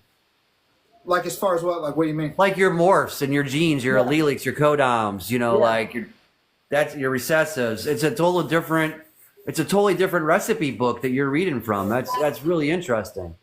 And I'm happy the retic world hasn't got here yet. Like the ball python, like I've got this female. She's a killer spinner het pied, and that's like 4 different genes or some shit. I'm like, and they just try to throw all these fancy names to it. Like, I'm glad the retics haven't got there yet. Like, Right. I look at some of the ball pythons, and I'm just like, I'm lost. I'm like, I have no idea. Like, it's just like, Yeah. I have no idea. And then they start calling the same gene 2 different names, and then Yeah, I've seen that before too, and I'm just like, guys, what are you doing? Like, that's why I'm glad the retic world's not there yet. well, just wait till genetic shed testing opens up to you guys, and then it'll. That's what I hear now is that the ball python game is on steroids. Like the thing is just moving at light speed compared to the last 50 years or whatever, 30 years, and that the shed testing is the reason for it, and also social media and sharing of knowledge because the learning is exponentially quicker now. And when you get shed testing for your retics, I bet you're going to start to see the same thing, an acceleration. Oh yeah, it's gonna grow tremendously. What is she? People also don't really understand the size of them. Yeah, I run into that a lot. I'll get people that'll want a retic because they see the snake that's this long as a hatchling. They're like, "Oh my god, that's so cute! I want that! I want that!" And I'm like, "Have you ever owned a snake?" Yeah, I had a corn snake when I was 12. All right, listen. This snake is already bigger than a corn snake. So, as a hatchling, like this thing has the potential in a year and a half be 10, 12 feet long. Golly, dude, that is so crazy. Yeah. Oh yeah, dude, it's unreal. Unreal. This girl, How much do they weigh when they hatch? Approximately a range. brother, honestly, I've never went. I couldn't tell you if I'm being honest. Like, Well, you know what? I respect that because sometimes you just watch their behavior with your own educated eye. If they're eating good, behaving good, acting good, then they are good. You don't always have to so quantify all of it. we're in the ball python game where everybody goes, oh, it's 120 grams, it's 400 grams. Retics, we don't really do that. Same with in green trees, you don't either, dude. Yeah, like we don't really worry about the.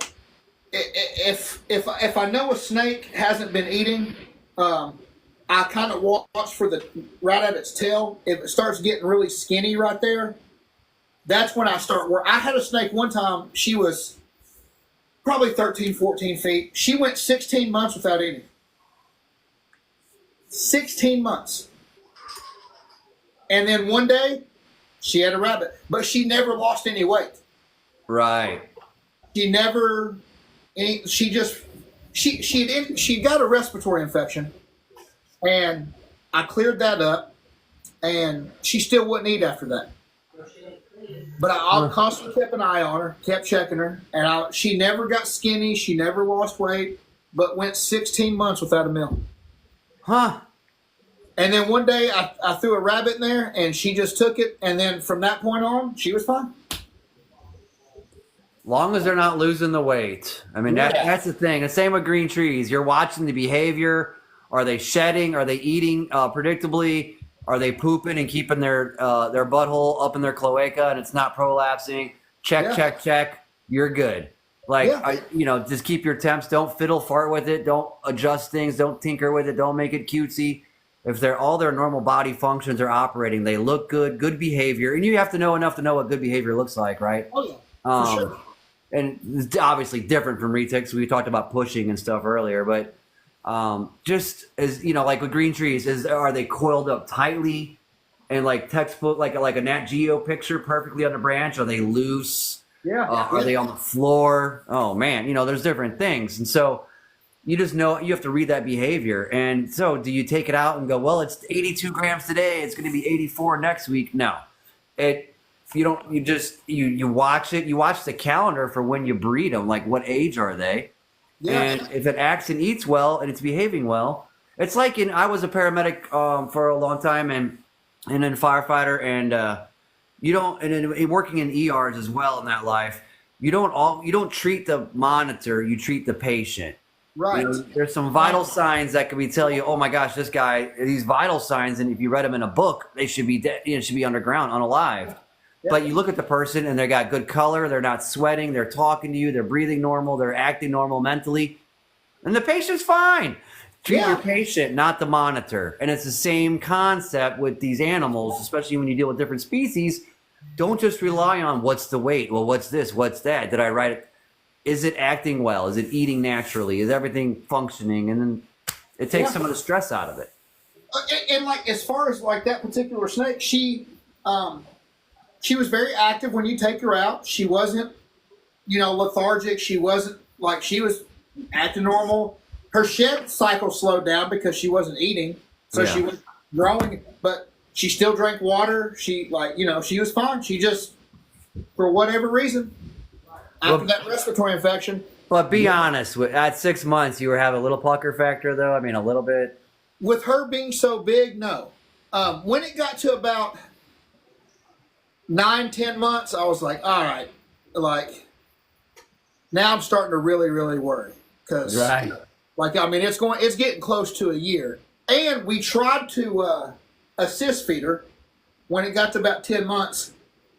And I don't know if you guys know or not, but trying to assist feed a 14-foot retic, brother, it's almost impossible. I tried maybe 5 or 6 times, and I was like, all right, I'm done. I was like, I can't. And we would have 3 people trying to assist feed this snake. And it just she wasn't having it.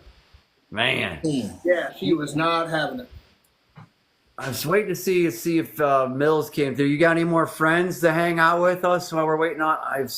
There. I accepted. Well, hey, I pulled. There Okay, he is.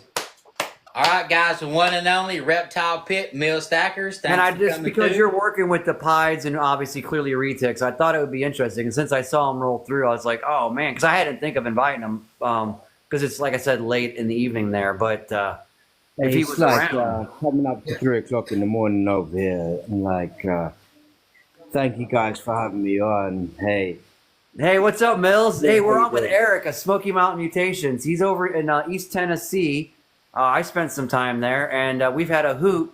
But he works with retics pretty much almost exclusively, but not berms. He's getting into bloods, and now he's got into hognose thanks to the daughter. Like you be pushing some whip and everything, right?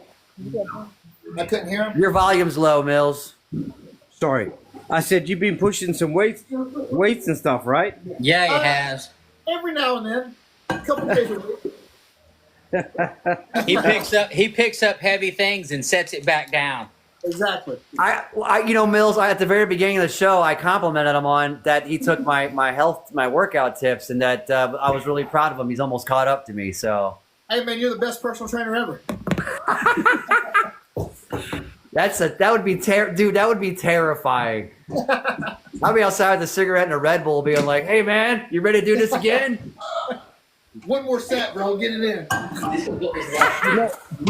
retics, like I feel that retics are like the most intelligent out of all the boys that are out there. Like all the constrictors that are out there, I feel that retics are one of the most intelligent species out there. I agree. That's what we talked about that at the beginning of the show. How just intelligent you can literally see them thinking. Yeah, yeah. And It's isn't that amazing? Like you can watch them watching you and understanding you. Yep, And for everything. sure. Yeah. And I got to apologize, guys. I would have loved to have been on the show from right at the beginning, but I had some stuff to deal with, and I had It's to. okay. Oh, you're good, Mills. No I worries. had to run around like I got my little niece over here. And Oh, you're she's good. the Well, I didn't princess. even think. I mean, to be fair, I wasn't even going to invite you. So don't. I mean, it's not that special. I was just since we were talking about pied retics, and I was like, oh my god, really? I know a guy that had found the first one in the wild, and we touched on that, and then I saw you roll through in the comments briefly, and I said, oh, he's awake. And so I really wanted to have you on because Eric was like super interested in hearing about how that beginning started with the first pied retic and your experience in bringing it to the UK and then bringing it to the market in the US and what your experience was with that wild caught animal. Well, the experience was something totally out of this world. Honestly, like from getting it from out of Indo to getting it over was a struggle in itself. So like I don't know if you guys know, in reality, dealing with things back in Indo back in those days, there was a guy called Danny, and Danny controlled the whole game. He Right. controlled everything coming out of Indo. Like there's certain people that controlled everything coming out of Africa and stuff like that. Like there's people that control those markets, Yeah. and to be able to get my hands on some stuff out of Indo, it really was amazing. I can only imagine. I can only imagine. When that boy arrived, like it was like wow. So sorry, just give me a second. We've got to put that into this foil, and then just put a mixed herb seasoning. Are we on it. wrapping up a barbecue? Because I am hungry. Oh, I haven't eaten, like, and I need to eat. Like, I'm not as well built as this young gentleman over there, looking like he's about to lift the This 10 guy tons. Mills will go hard. He'll be awake for like 28 hours, 8 yesterday, sometime the day before. Like this guy be working it in international time frames. He'll be talking to people, and there's been times I'm old. I can't do that. there's been times where I couldn't sleep. I started some steroids, not the like fun kind, but some for like a sinus infection, and Get those steroids. it didn't do any good. No, it actually it did help the sinus infection, but I couldn't sleep that first night. Like I just couldn't sleep. I was up till 6, 7 in the morning, and because it had been late enough, it was like his normal daytime. I was up all night talking to him. So That's the awesome. time difference is weird. That's amazing, though. Yeah, no, it is like that determination and everything else it is crazy. Like I've learned. Sorry, I've got hiccups like because I haven't eaten today. I had to deal with some stuff. That happened too. Yep, absolutely. So I need to eat and it's like it's coming up 3 o'clock in the morning over here, so it's crazy. But That's let's crazy. go on about the pied retic. That thing was so aggressive. The original pied retic that came out of Indo. The thing I've never seen anything. I've had retics. I brought out coyotes, calatoas, and different retics from the wild as well. But this thing was the most aggressive animal that I've ever seen in my life. I've even been around cobras and stuff. I've never found one animal that was just I couldn't calm down, you know, and like even some bull pythons out in the wild, they've been aggressive and they've been defensive. And I've been able to understand their nature. Right. But I've got to say, like, sorry, is Tim? Did you say it was Eric. Eric. Eric? Sorry, my bad.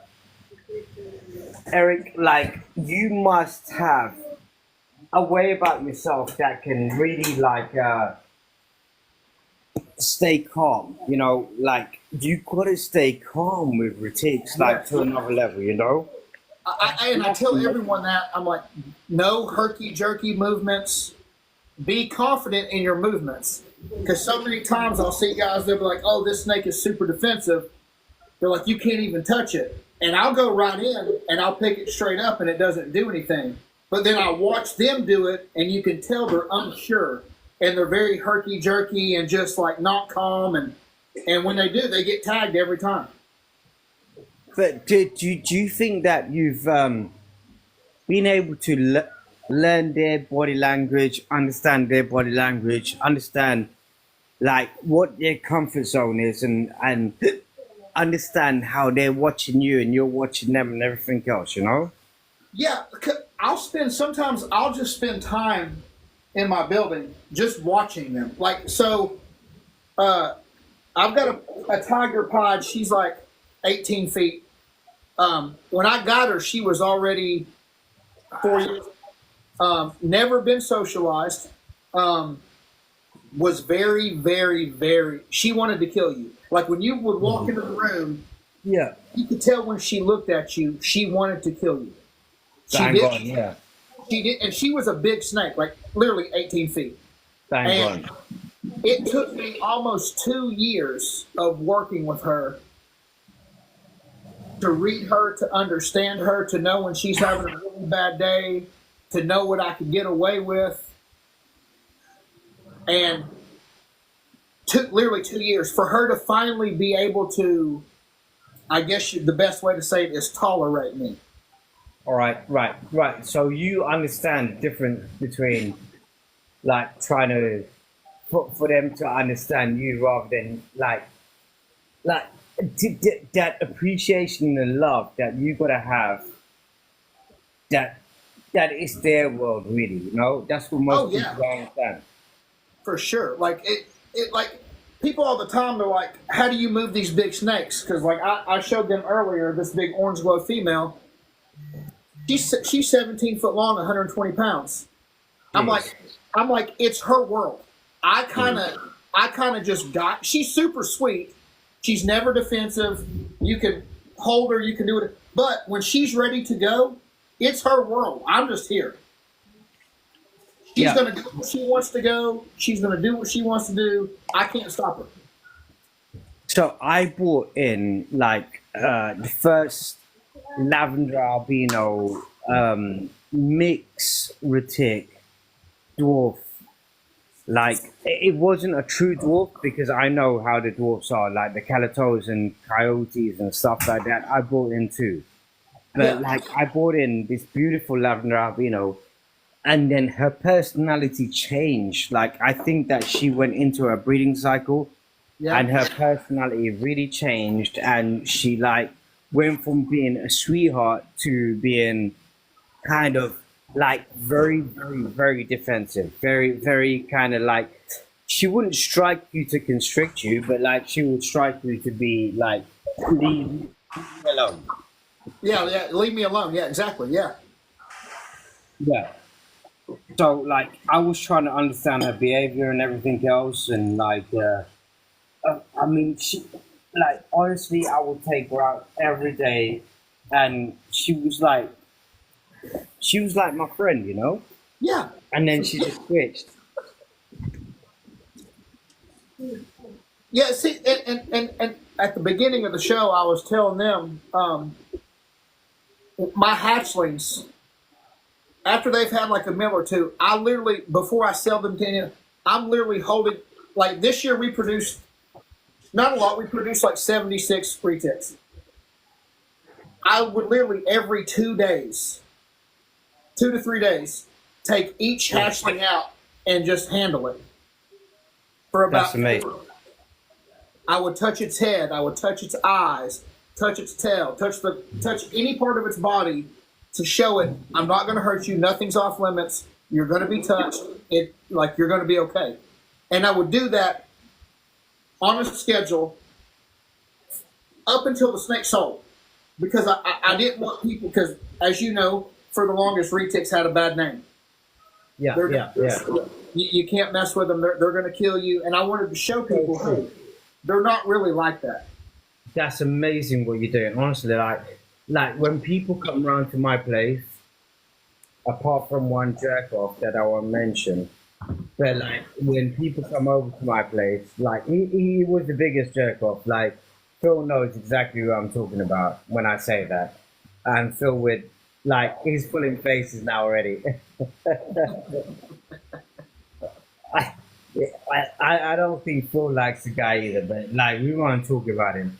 But anyway, like I got this animal out of Africa, and she was so nervous, like so nervous, and she would strike out at anything, you know. Yeah. And it's the same with every, like, it doesn't matter what it is. Like I've bottle fed Black Panthers. I've dealt with like so many different species. I've messed around with alligators and crocs and like whatever you want in the world. You know, I've messed around with elephants and like really being in their domain.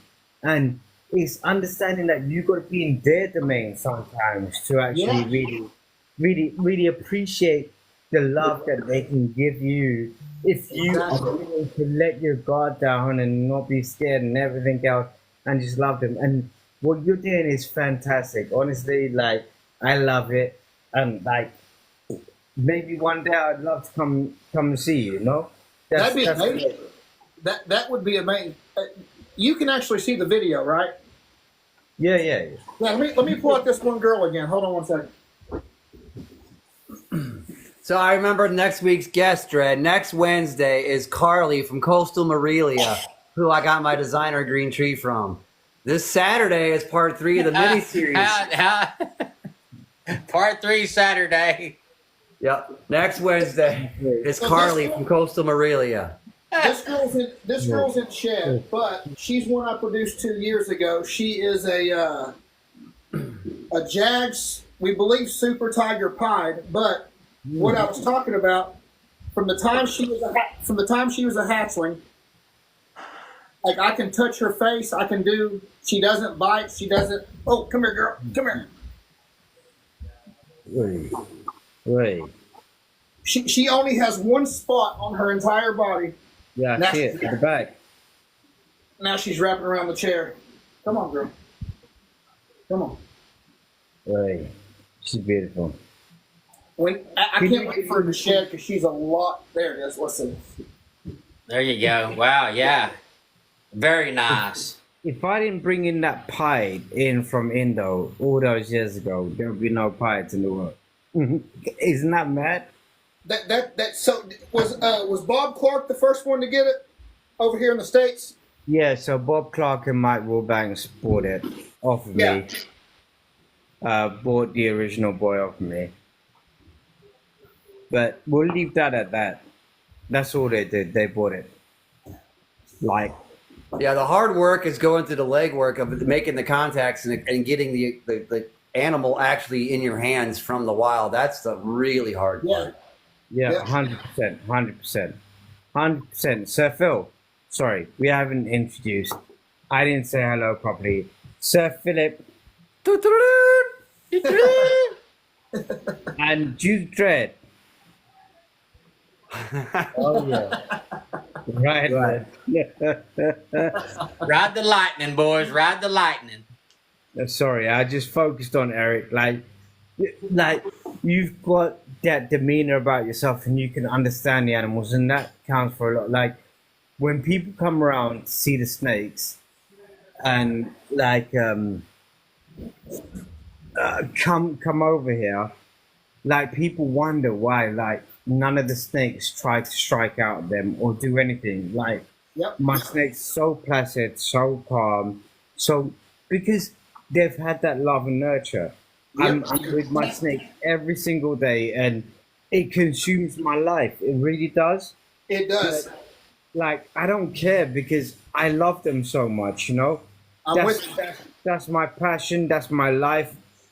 That's what I subscribe to, and it's going to take my life, and I don't have a life because I chose to actually bring them out of the wild and bring them out of wherever and take care of them and have love for them. So that's my duty to them, right?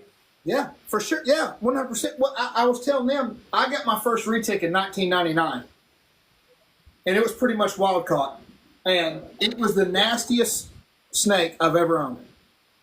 Where was it from? A guy, his name was Larry.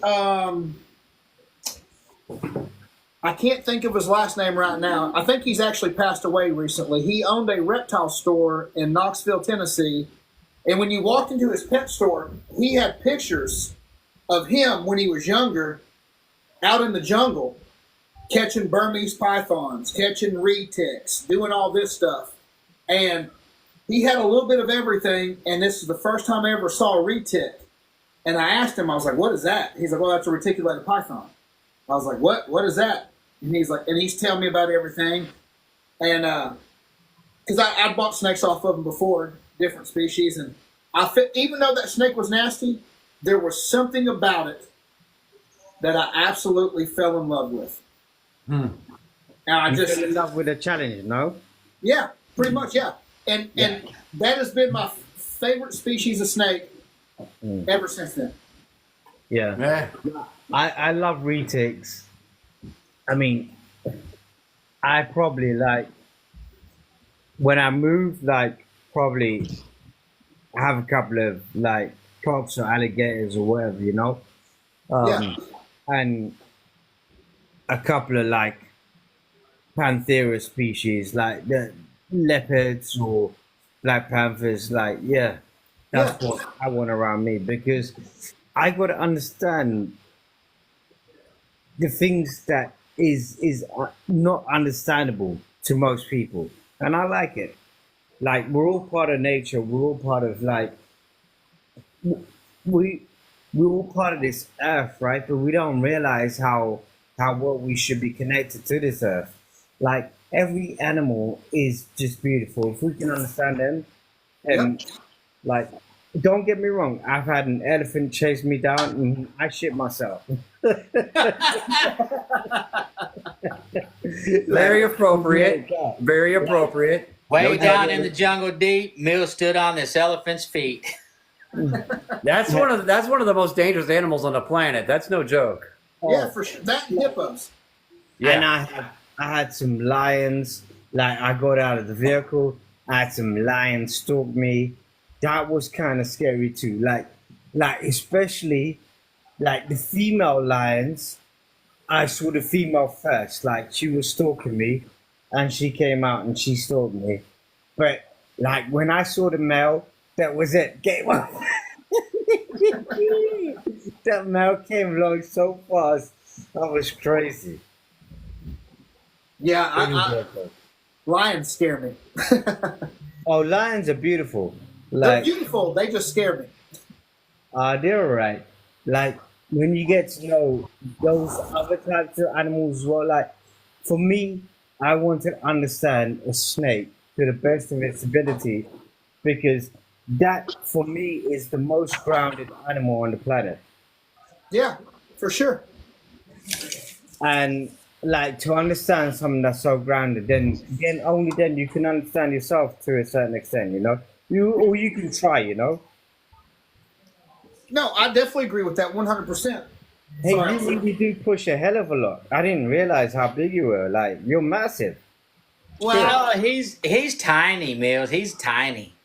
Mills, he's a professional wrestler for real for over 20 years, you said? Yeah. 26 years. Yeah, Yeah, I'll stick you. I'll still knock you out, Eric. Don't worry about it.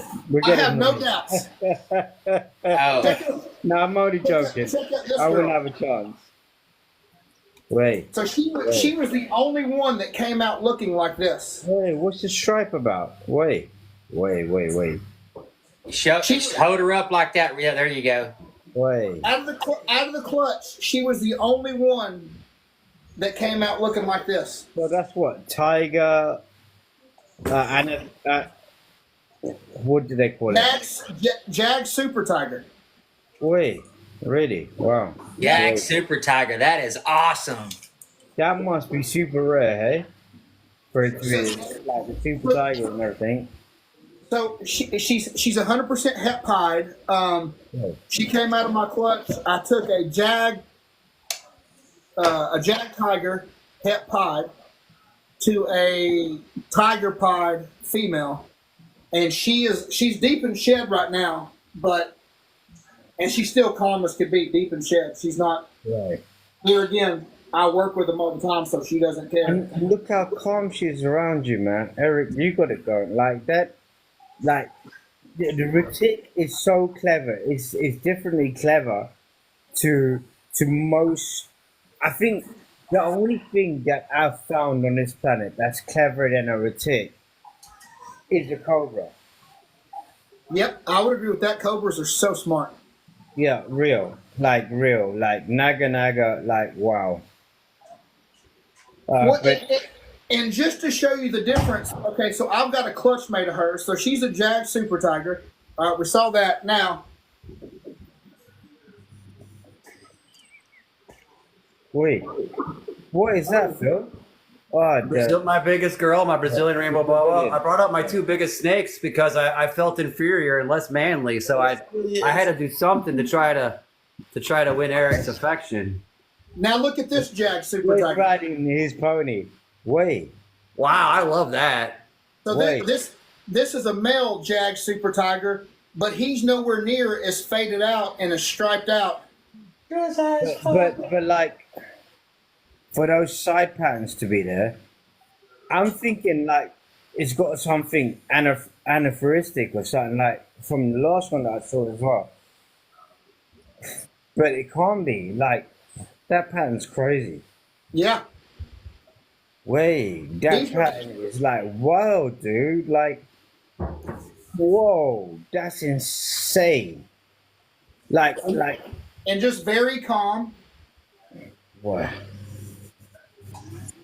Cleaned out the head is, the whole body, everything. It's just. Dude, you must have good zen over there in your reptile room. I mean, your animals are just primo. I mean, they're fucking Yoda, dude. I just pride myself on just spending time with them. Honestly, like I just spending time.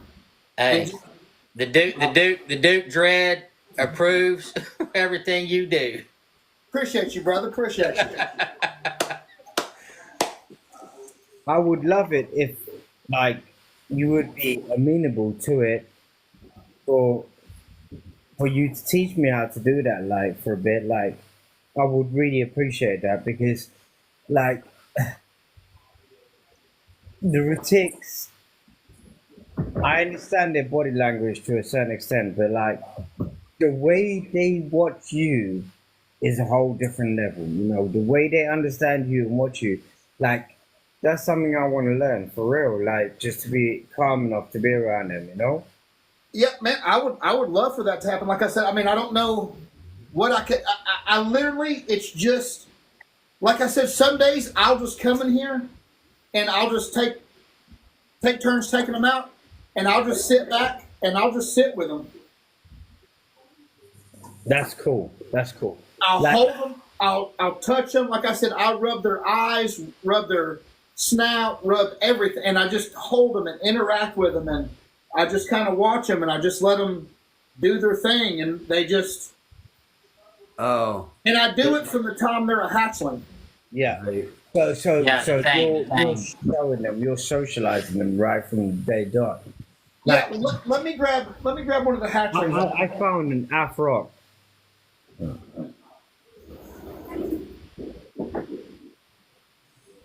Sir Philip, how old is that rainbow? Tell us about the rainbow there. She is, I should weigh her. She's around 1,200 grams, about 5 foot. She Wow. is about two and a half, closer to 3 years old. I got a flag. Nanny Bot's got a flag on the vaping, so just be careful. See, even here, scratching her chin. Yeah. What's that? Now being up high? Yes, yes, sir. That's gorgeous. Just calm as could be.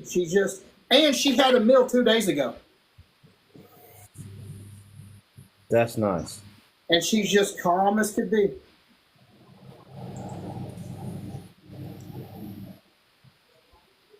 I think it's just right. Not a word in the world. Everyone sits there and like the Afrox, everyone sits there and like thinks the Afrox are just the worst thing. Like I've got Afrox out of Africa. In fact, I found still the rarest Afrox.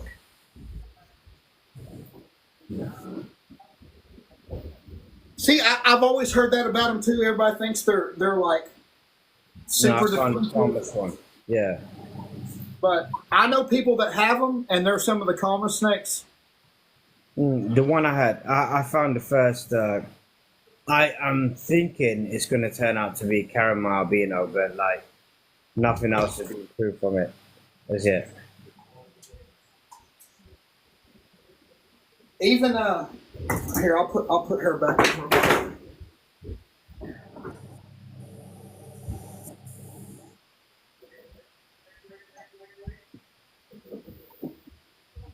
Even this girl, Philip, are you okay? Yep. You look like you fell asleep for a second. Just listening for breath. Just listening for breath sounds. She was breathing by my ear. I was just listening. even this Yeah, girl's super calm. She's just very chilled out. She's deep in shed too. Look at that. Look at this. Look at this. Look at that. That's a green anaconda. That's a proper like. Wait. They're cousins, green and red. It's like Christmas cousins right here. And like I said, she's deep in shed, and she's completely fine with me. She doesn't. And what type of environment setup do you keep her in? Do you keep her slightly swampy or not? Well, so I keep her on the same bedding as the retics, but I have a big water receptacle in there. But you know the funny thing, she doesn't really use it. The only time I really find her in the water is when she's shedding. Yeah, yeah. That's the only time. Other than that, she stays dry pretty much all the time. Yeah, man, that's a green anaconda. Do you know it's beautiful? That one is. I thought, wait till she sheds. She's even more. Just the green on her is amazing. She's in shed right now. Do you know what that is a direct relative to? What's that? The Titanoboa. Oh yeah. Mm-hmm. Isn't that amazing? And by far, I was telling them earlier, by far and away, the strongest snake I have, pound for pound. Massively. Like, there's nothing that man has discovered yet that has the strength of an anaconda. Like, there's nothing. Yeah, like, that thing can take down a buffalo. Did it just go for you? yeah. Yeah. It just nipped your finger, didn't it? Wait. Maybe too many voices, bro. So what type of bedding are you using for your retics? I use aspen. Okay, aspen. I find that it keeps humidity well. It cuts down on smell. And it's easy to clean. I'm bleeding. Let me get a paper towel. Wrap that up. Yeah. Soak it in cider and you'll be all right. You know what though? For the first time, she's 2 years old, and that is the only time she's ever tagged me. She seems really happy. Like, I think maybe it's because we've got a lot of voices on, you know, and like she's not used to that, you know.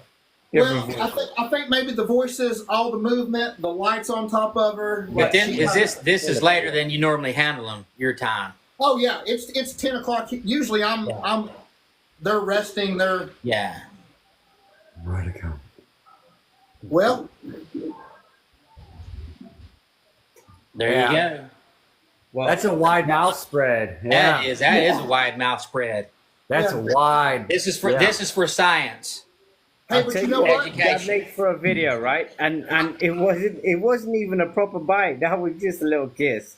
Like Oh, yeah. that makes for a proper She just video. barely nicked me. She Yeah. didn't. Yeah, she People- just gave you a love kiss. That's all. People freak out about like a snake bite, but man, there's so much worse for my dog or even a cat. My 4 foot, 2.5 kilogram ball python, I was lifting up her hide to feed her the other day, and she actually struck on my wrist instead of at the prey.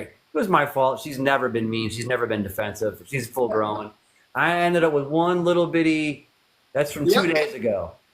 I mean, Yep. it bled for 2 minutes. It was next to nothing, and it's just like that's the biggest snake I got at 2.5 kilograms, and so Bleeder, we got a bleeder. Well, and the thing with that was normally I wouldn't put her directly back up. Whenever a snake tags me, I don't put them directly up. Because you they got all more to work through, right? That's telling you you've got more work to do. well, and I think that one was just like I said. I've had her since she was first born. She's never been. So I think that was a combination of the big light here, the movement, everybody talking, like just kind of overstimulated her, and she was like, "Hey, I'm ready to go up." Yeah. environments like it is being exposed. She's being exposed to something that she's Yeah. not normal to, you know. And like it's not her fault, you know. Usually Like it's just me and she her. was a darling around you, and then like she just it's too much. It's too much for her. Sometimes like it's too much for us. Sometimes you know if we're in a crowded place and there's loads of people around and loads of things that you've not heard before. Like you get defensive too, you know. Yeah, oh yeah, for sure. It didn't really hurt you anyway. It was a little love bite, Oh you yeah, know. it's nothing. Like I've been bit by 15-foot retics. That bite right there was nothing. Like that was well, and if y'all noticed, I didn't even really know it happened. So there was no pulling back, there was no flinching, I just looked on the floor and I noticed there was blood on the floor and I was like, oh, she got me. That's mine.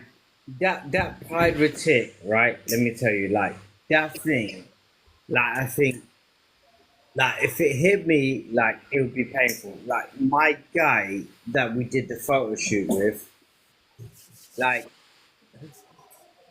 he's a guy that owns shops. He's been around it for ages. He's had all different types of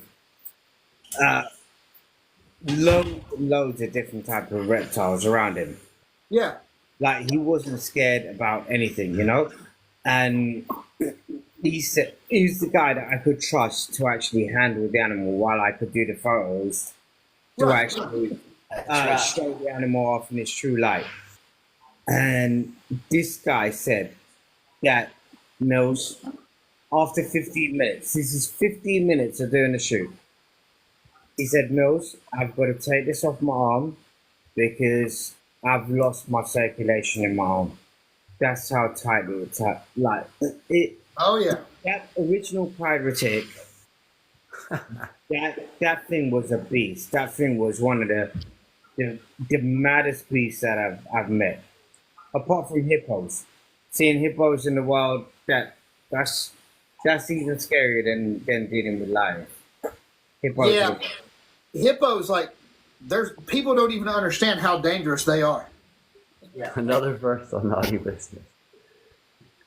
We almost always have a lot of world's first on naughty business, and that was another one, that the anaconda kiss. So Yep.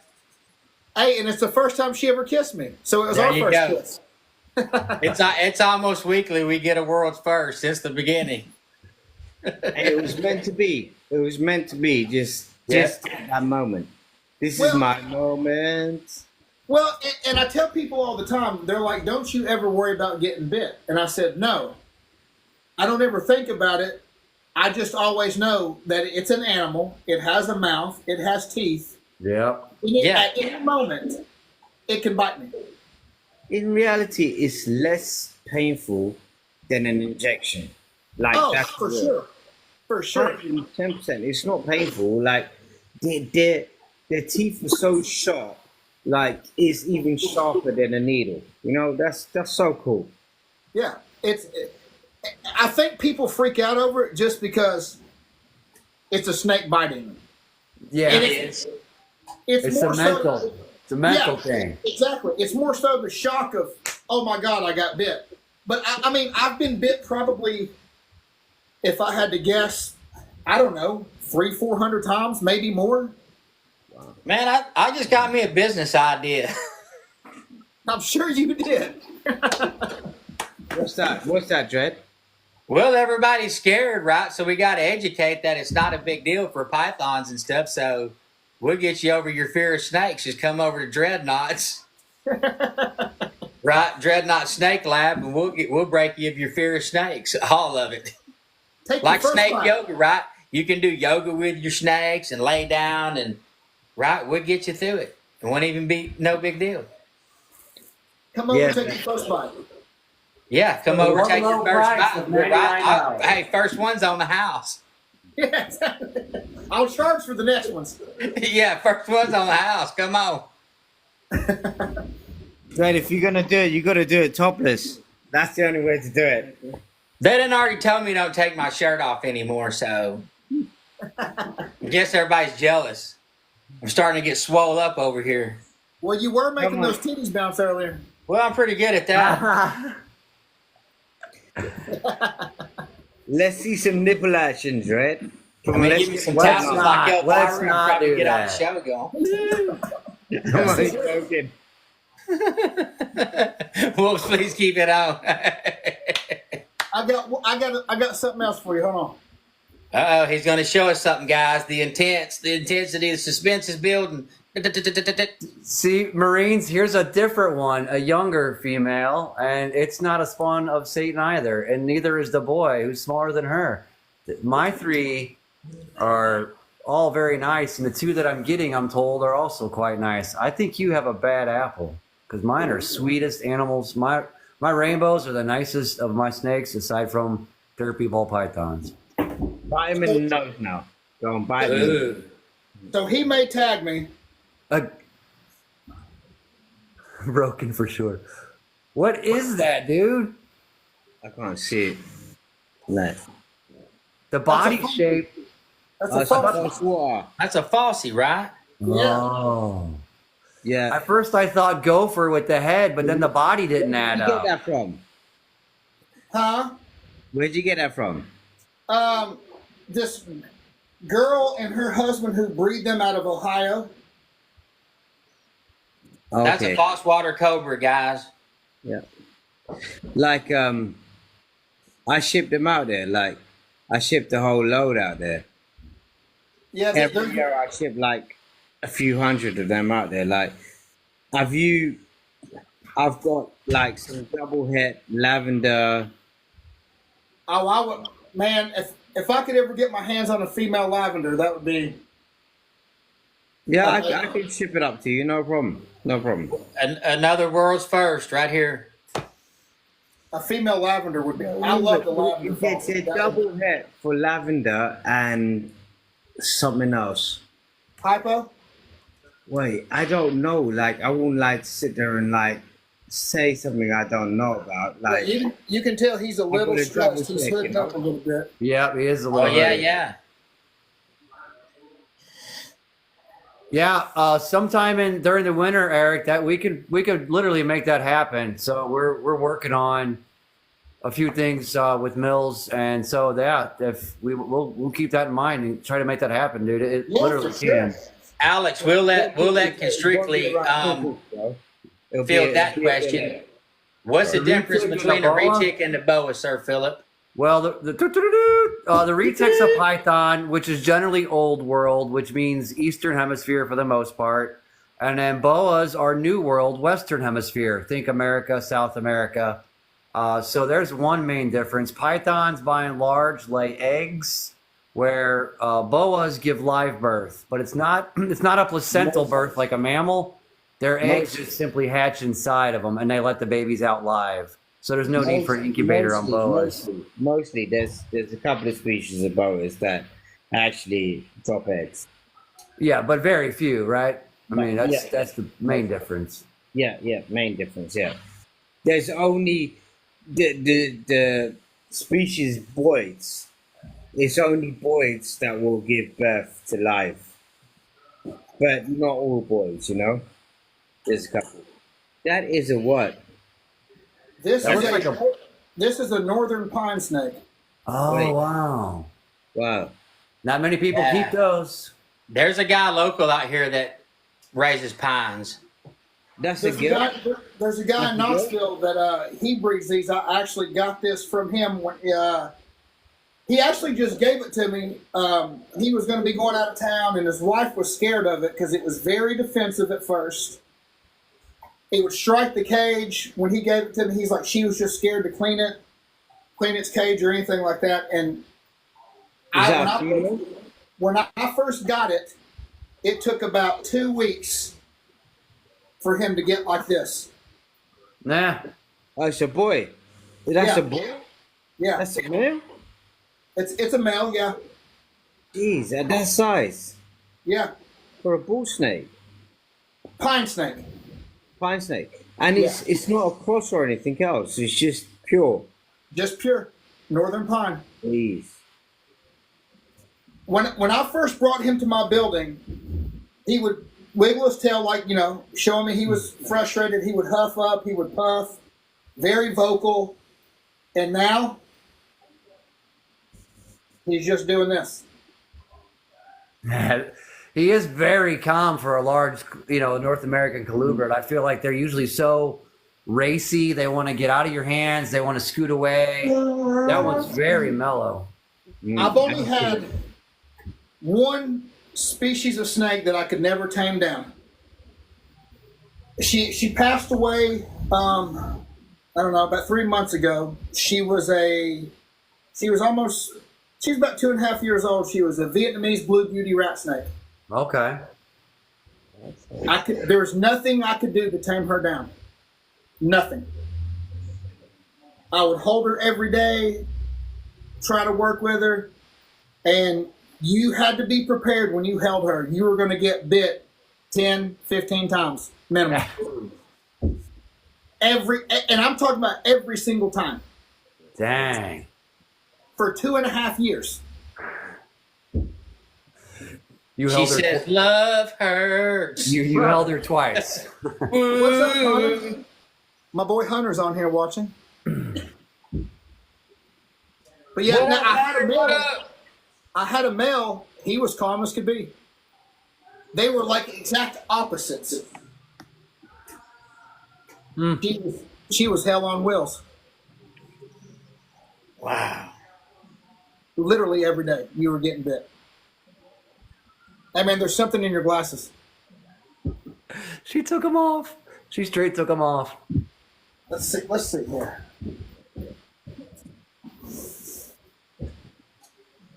And she's all up close and personal. Just think if I wore contacts, that got real awkward.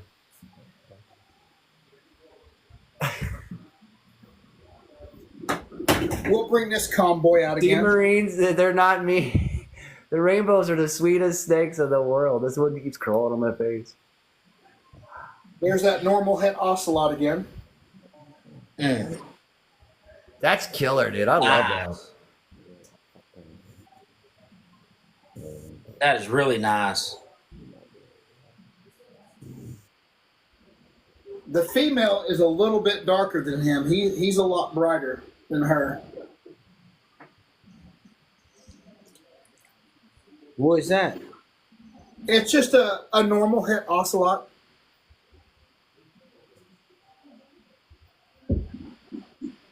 I'll bring out that super dwarf again too, real quick. She does Which not one? like me wearing Oh these yeah, glasses. this super dwarf is badass. So Saturday, part 3 of our mini series with Mills from across the pond. We'll be exploring some new genes, a bit more 1 o'clock Central, 1 o'clock in the afternoon. And then we're going to be going over some of his new product and rack systems that will be coming to the U.S. So that's exciting. Y'all get ready, put the word out. Let's have a good show Saturday coming up. Let's do it right, naughty business style. Y'all know what we're talking about. Come on. Well, thank you. Like, really, there's a load of new stuff that it's going to be seen. Like, So this guy is 75% Kalatoa, and he's 2 years old. look how slender they stay.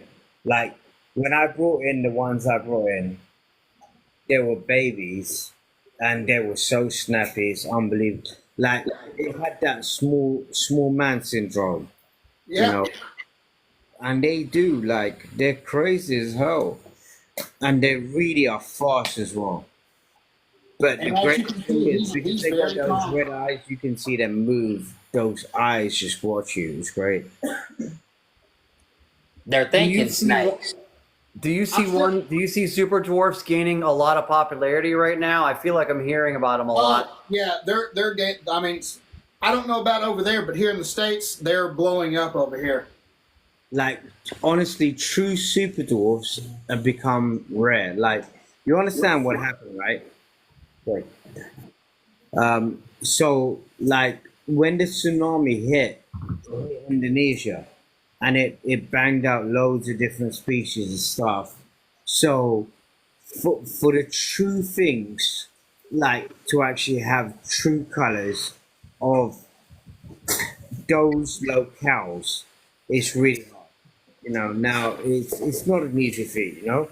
Now the population's growing again, but they all got wiped out. Like, didn't become extinct, but there was wiping out in that area, you know. Yeah.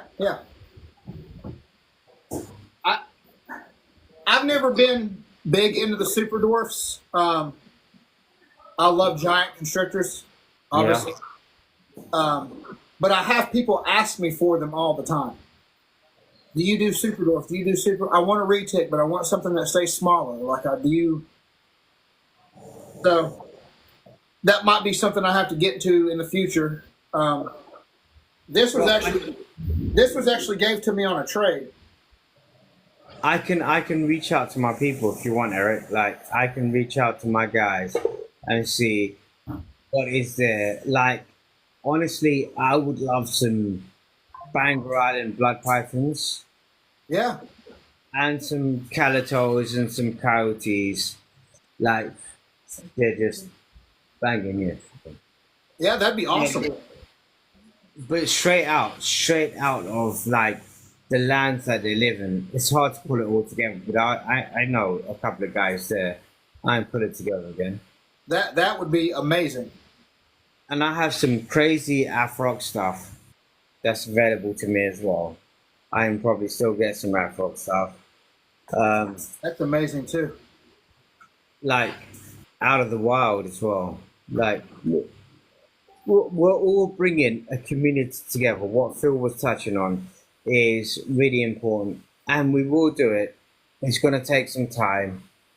Sir Philip is a founding father, and so is Duke Dredd.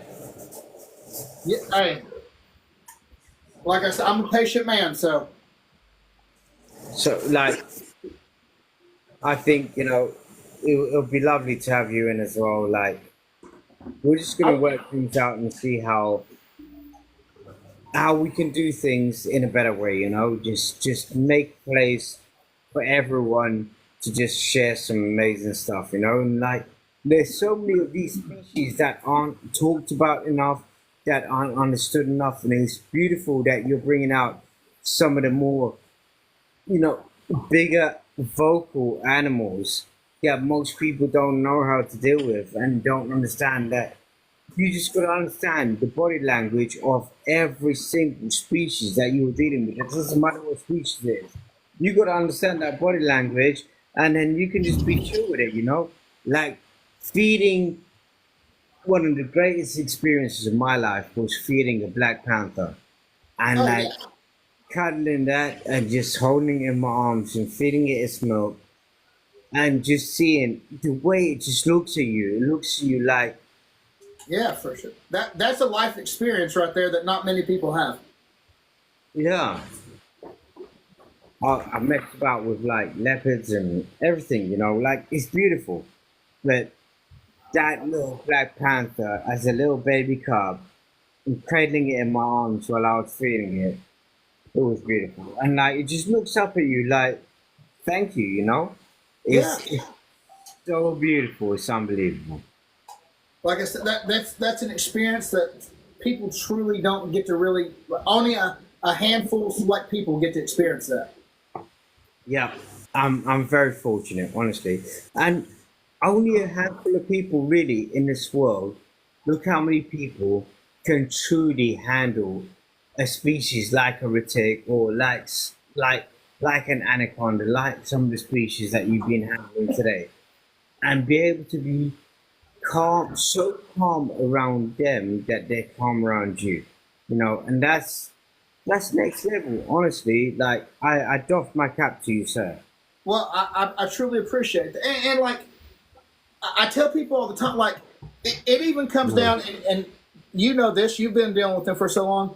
Even something as small as how they're flicking their tongue can tell you a lot.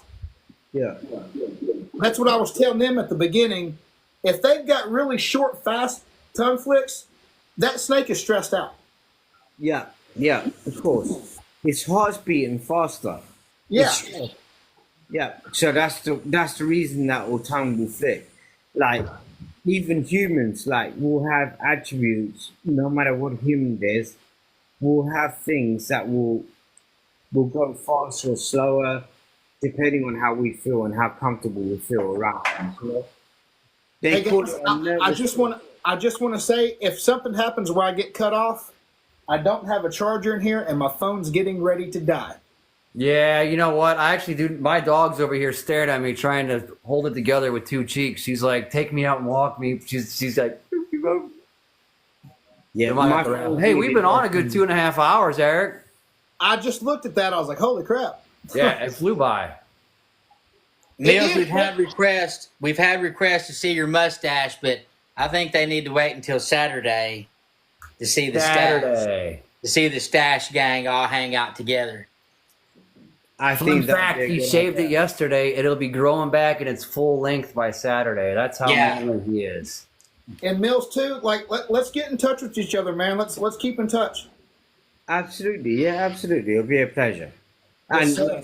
we're all gonna do something and bring some things together, you know. So like we're all working as a team. That's what we're gonna do. That's how we do it, you know.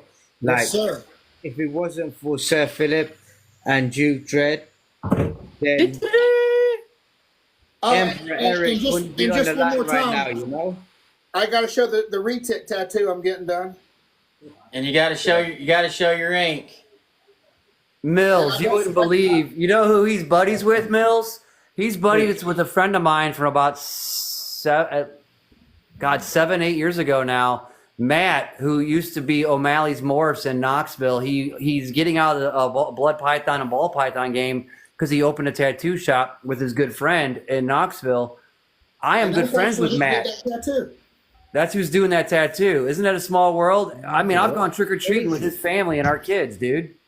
Wow, wow, and he's doing your tattoos now. Like what a small world. That's crazy. He's got Well, blood pythons from Matt. Yeah, like Matt and I have known each other for years because of the reptile world, and I just picked up 2 blood pythons from him, and he's doing that tattoo. He's going to do a tattoo on my wife. Like, it's small world, man.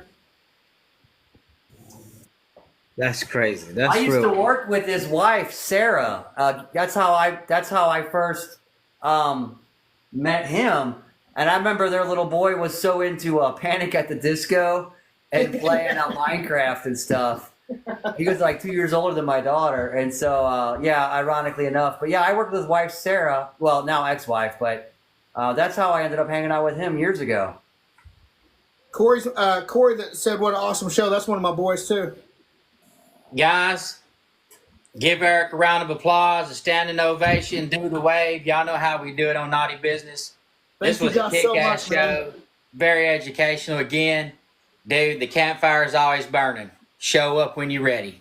Hey guys, thank you so much for having me. Truly, like Man, I hope you had fun. That's the one thing about this show, man. I hope you had fun. Like, dude, I had a blast. I had a blast. That's what it's about. Just have fun. we like to like promote. I like to put our guests like on a pedestal and like make all the promos special, highlight the little bits of their life I can kind of like, you know, glean from their Instagram or whatever, and like just try to understand folks and then like make it really fun. Like even from the style of music and crap that I pick, I try to make it to where I'm not forcing my own aesthetic on it, but I'm trying to like, you know, make it fun for the guests. So when they come on, you know, it is a good time. So I'm glad you had fun, brother, for real. Dude, I had a blast. I would love to do this again sometime. Like this tonight was amazing. We'll Good. be on the lookout Saturday for the show. You can see Mills' signature hairdo and his trusty stash. And right, he's just like you and I with his pretty good looking. Don't make me. I'm going to take a big across my head so I can keep up with you guys. Well, you got to, you know, get on board.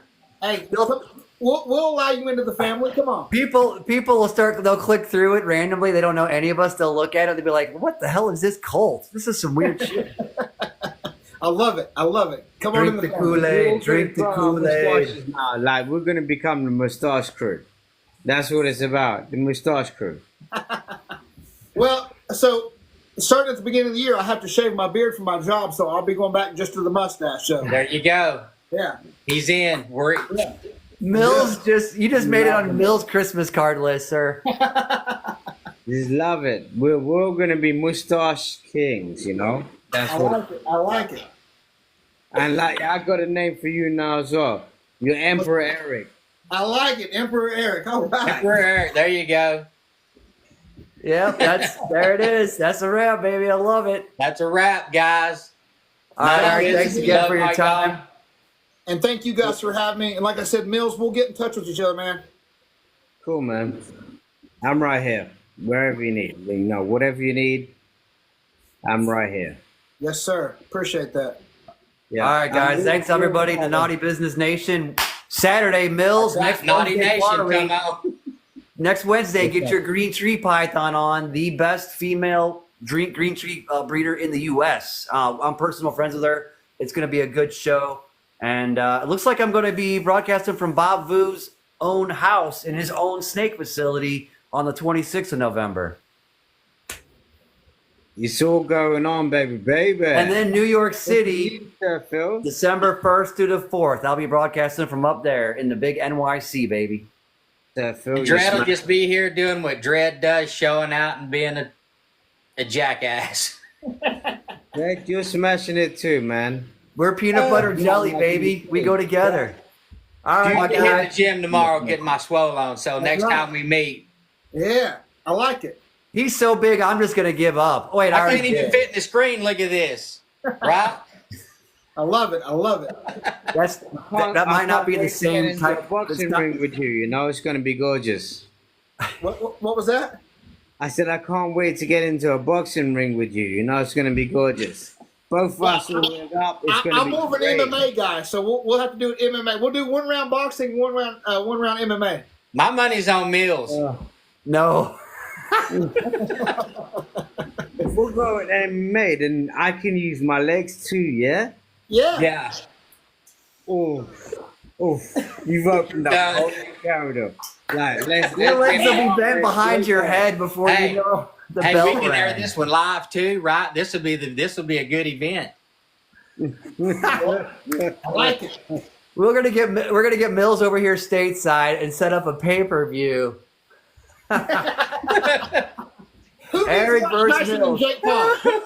Don't need In that. this ring, weighed in at his felt 138 Mills, London Town Thacker. It's more like 38. Forget the one. When they said Mills cut weight for the fight, he meant he shaved his stash to get really pissed off. That's the guy was cutting weight for him. Yeah, I agree. Forget the Mike Tyson fight. We don't need that. Ding ding. It's gonna be good. My phone is about to die, so if I cut off, All right. See you right, guys guys. later. No. All right. Guys, thank you once again. Listen, lots of Everybody love, safe. man. Peace. I'm out, Thank guys. you. Thank you for your time.